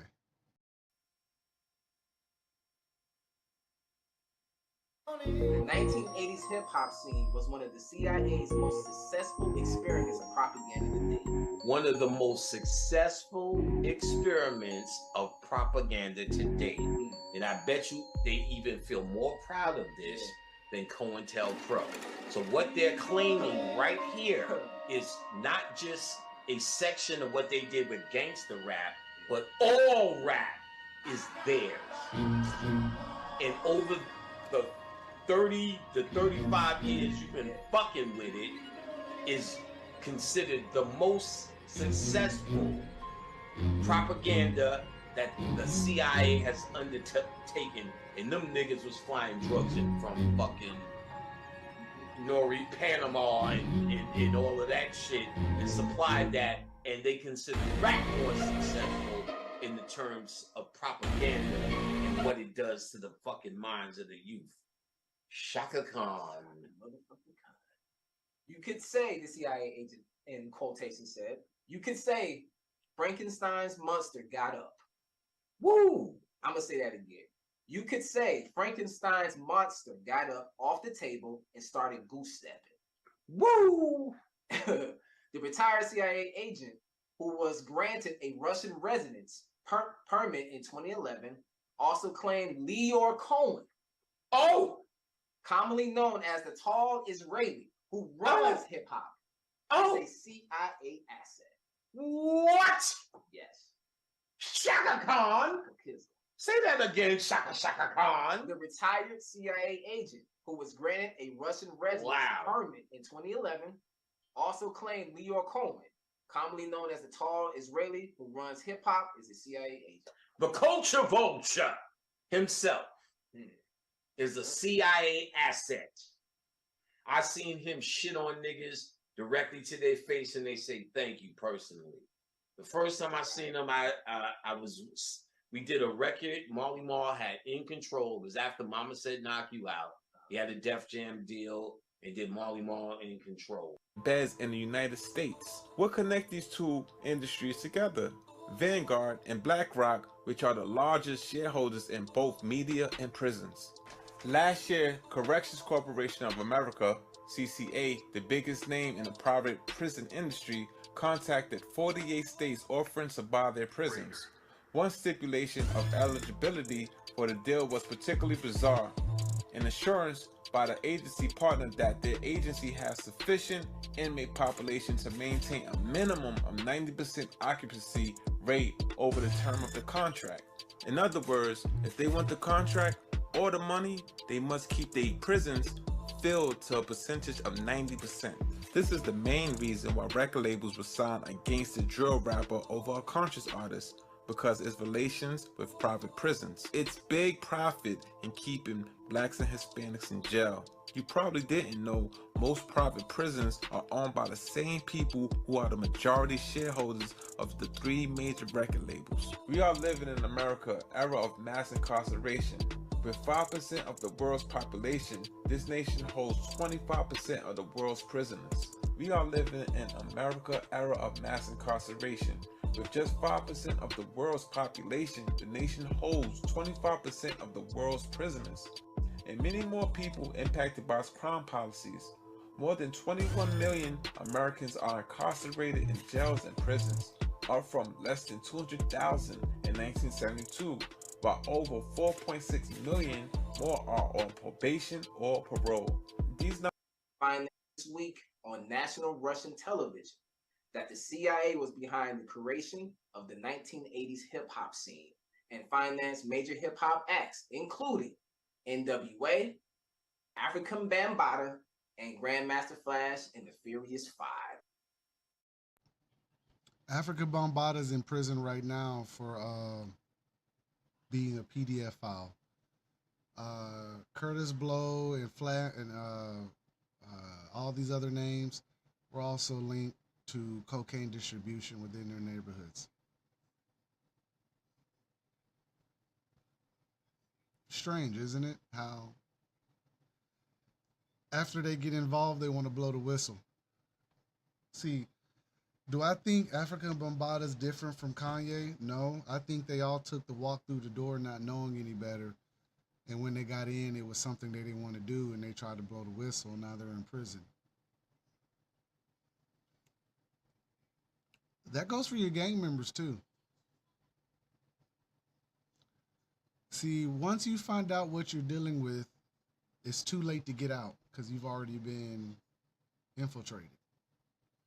Now they got videos of you at the freak off. They've been doing freak offs for a while. Pimp C said it. Letting them boys bust your back up. Chris says she liked Pimp C. I'm glad I could put someone on UGK tonight. You should go listen to their music. Pocket Full of Stones. Don't get me wrong, they sold drugs too. Like most people from poverty-stricken neighborhoods, because that was the breadwinner, selling drugs. But that doesn't make him less factual about what's going on. He has said it years ago that these dudes are sleeping with dudes. I've heard video vixens say that your favorite rapper only shows up with women just so they can look good, but they're dealing with dudes.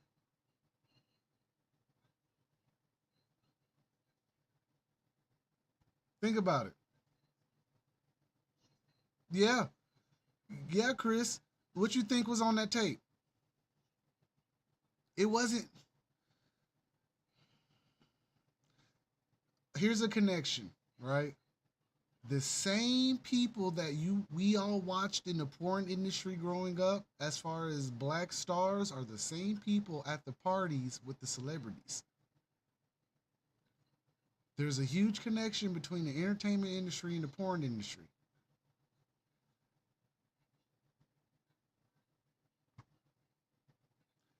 I don't mean to blow the whistle. I'm just saying the whistle had already been blown a long time ago. Long time ago. There's not much really to say.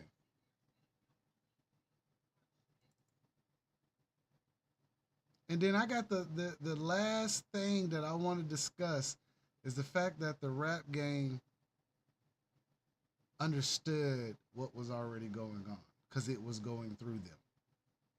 See, a lot of the agendas have been pushed through the black culture. As uncomfortable as the truth as that may be, it's extremely true. The gangster agenda, the prison agenda, the LGBTQ agenda was all pushed through the black community. Segregated homes, social welfare, destroying the nucleus of the family through the father was all pushed through black community. Is it a coincidence? Oh, you don't want to play. You're going to play, damn it.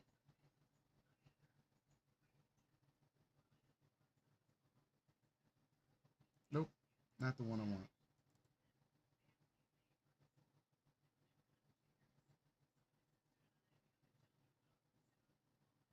Nope, still not it. This one?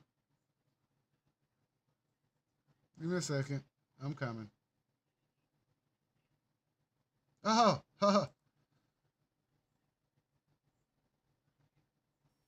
Ultra Canadian. Found out that my trainer was a MK Ultra Canadian intelligence. He worked in the defense research and development in the Canadian military, essentially working on psyops Who's in this the guy? Canadian military. This is Harley Pasternak. Yeah, what I'm saying is, look, they tried to medicate me. I was exhausted. They wrongly diagnosed me, and they when I asked them how much lithium did you want to put me on exactly, it took them 4 days to answer because they were embarrassed about the amount, right? And I refused to take this, right? You understand that if I had taken the medication, I would not be here, and it would have been, woe he was deeply troubled. We miss him. We love his music, though.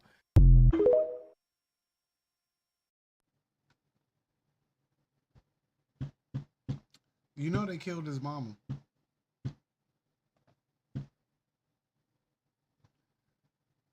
I don't have to fabricate anything. I just report it.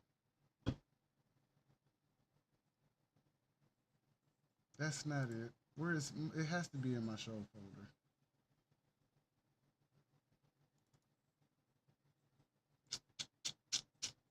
Give me a second.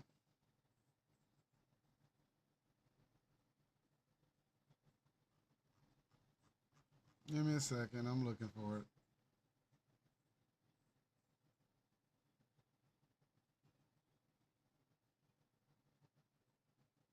I'm so upset. This always happens. I can't find it.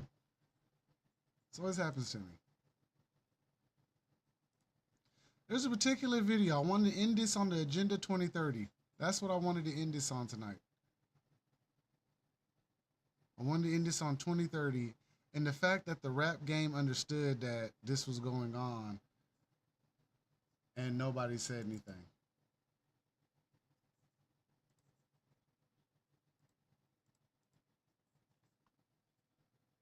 I thought I downloaded it.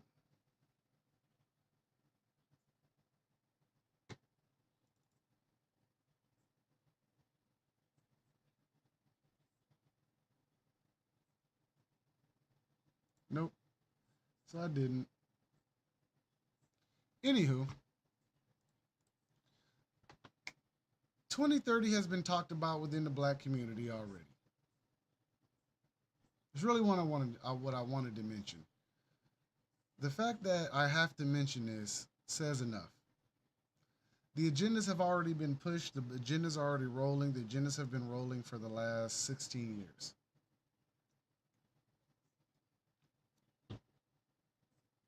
At this point, you're purposely not wanting to see it at this very moment because it's already happened. The agendas have played out. The entertainers are all compromised. You're watching the fall of the entertainment, and it's going to still stay strong, but it's going to fall because the people that we thought were that are not that.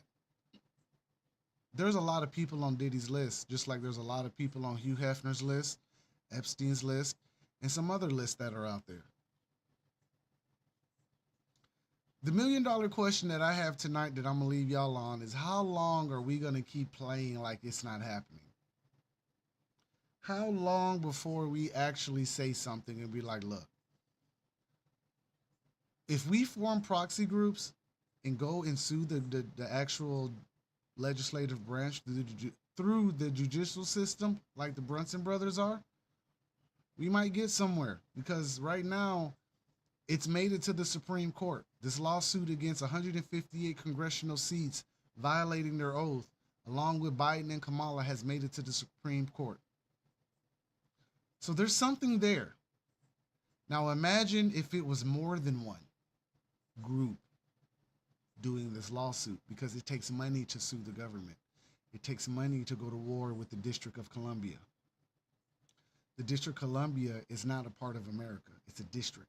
And right now with the UN General Assembly that I've been watching most of the day, minus the flag football game I went to earlier,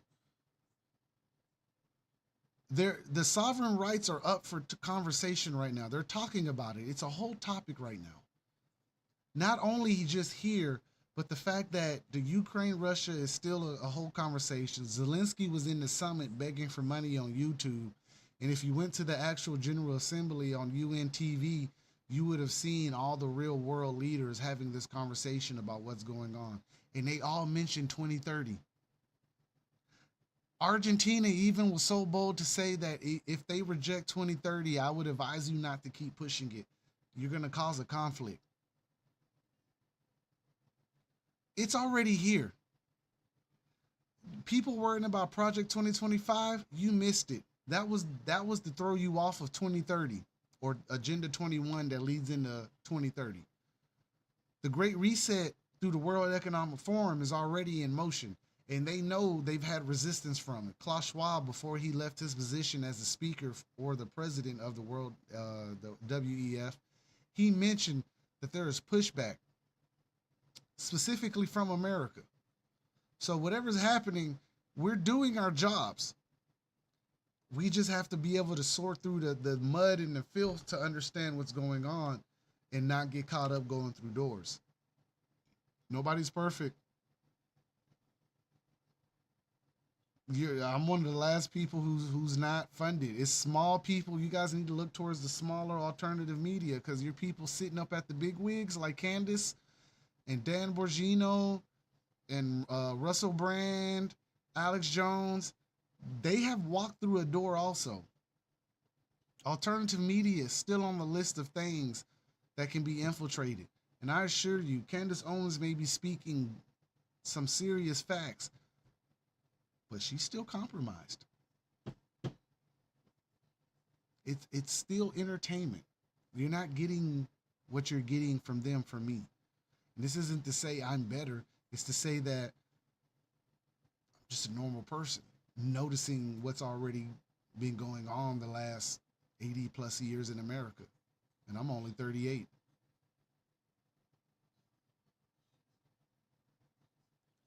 My message to you guys tonight is this. Do not fall for the entertainment. Do not fall for the fake patriotism of the right and the fake patriotism of the left. If you listen closely, you'll hear the slogans, you'll see the symbols if you watch it. What I'm saying is left wing, right wing, same effing bird. Strength through joy was the Democratic Party's motto. Make America great again. You're picking two sides of the same coin and you don't realize it. And I can see how you don't realize it, because the PSYOP is real. The PSYOP has always been real. PSYOP is going to stay real as long as you want it to stay real, because apparently no one's actually fighting the PSYOP, at least the ones that we need, like the left. You have people like me, sure, who sit here and talk to you guys for 2.5 to 3 hours explaining how this is all happening. In the same breath, this does get kind of old. I don't want to seem like it doesn't. I just won't do that to y'all. Like, I don't want to sit here and act like I'm going to give you dates and that's going to be the for sure dates. I hate people who give dates. I hate these fake prophets. I'm sick and tired of the left. I'm sick and tired of the black community voting for the left. I'm sick and tired of the white poverty community playing the patriotism game that's not working in their favor. I'm sick and tired of a lot of shit. I'm sick and tired of the free benefits toward the migrants. I'm sick and tired of a lot of things right now. And I honestly am okay with saying it. because at some point, someone got to say it. It's all PSYOP. They dropped off 20,000 Haitian migrants in Springfield, Ohio, and told you they weren't doing what they were doing. It wasn't even from the news. It came from the people. This is how I know it's horseshit. It's things coming from the actual people that no one's actually taking into real consideration, and that's how I know there's something wrong. If the people tell you that there is a problem, there might be a problem. I don't know any other way to put it. But what I am gonna do is, before I get off here, I'm gonna leave you with a PSYOP video. I'm just gonna leave you with the Psy Wars. And here it is. I found it. Takes me a while to find stuff because, you know, I just leave stuff in random places. Where'd it go? Here it is.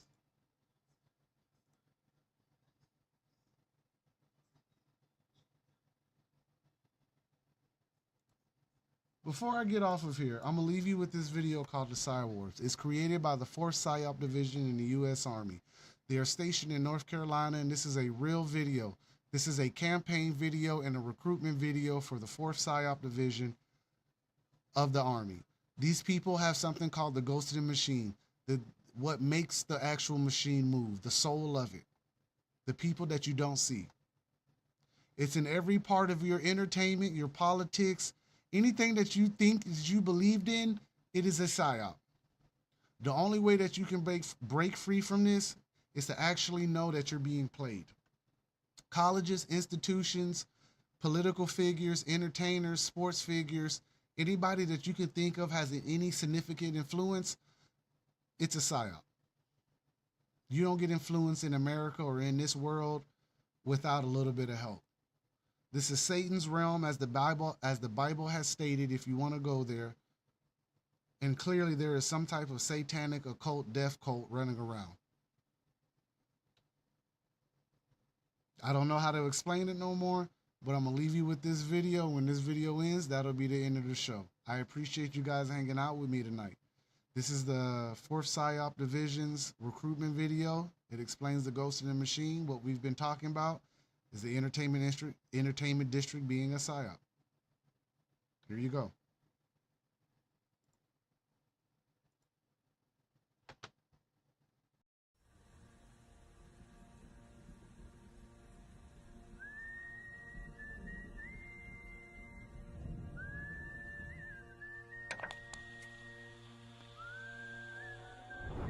As the world watches and listens in horror, the peaceful pro-democracy demonstration in China comes to a violent and bloody end. Mr. Gorbachev, tear down this wall.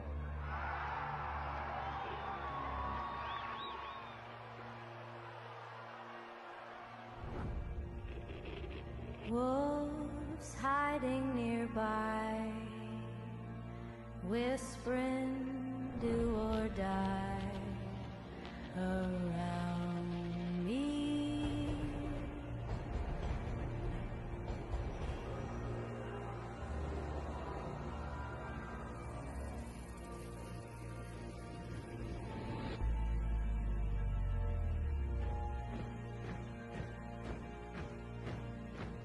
You say your last good night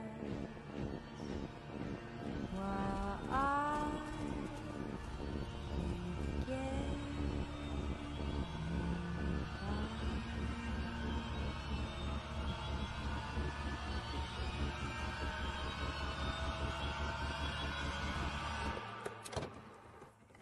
There is another very important phase of warfare.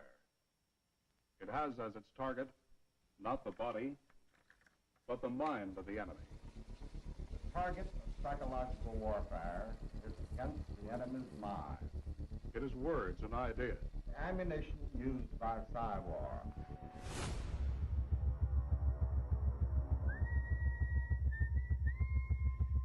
Its mission is to influence the thoughts of the enemy soldier, and at the same time is expected and encouraged to study foreign languages and the social sciences such as history, economics, and sociology.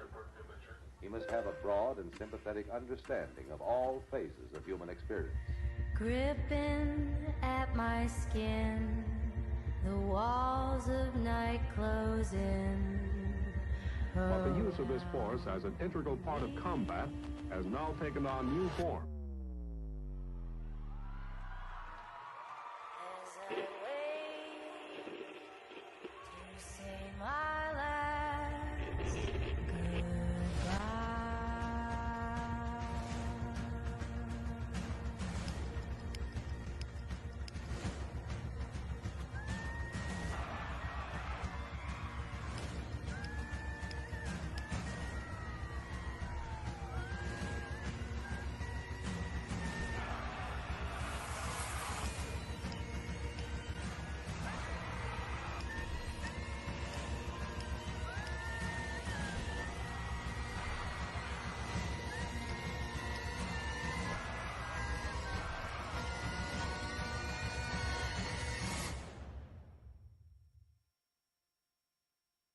These are the Psy-War soldiers. That is the Psy Wars. This is the Daily Rabbit Hole. Tonight was the D-State Talk Show, and tonight's episode was the illusion of entertainment. Always remember that everything you do can be used against you. Even these videos, even your comments. Remember, it's all a psyop, and we're all in it.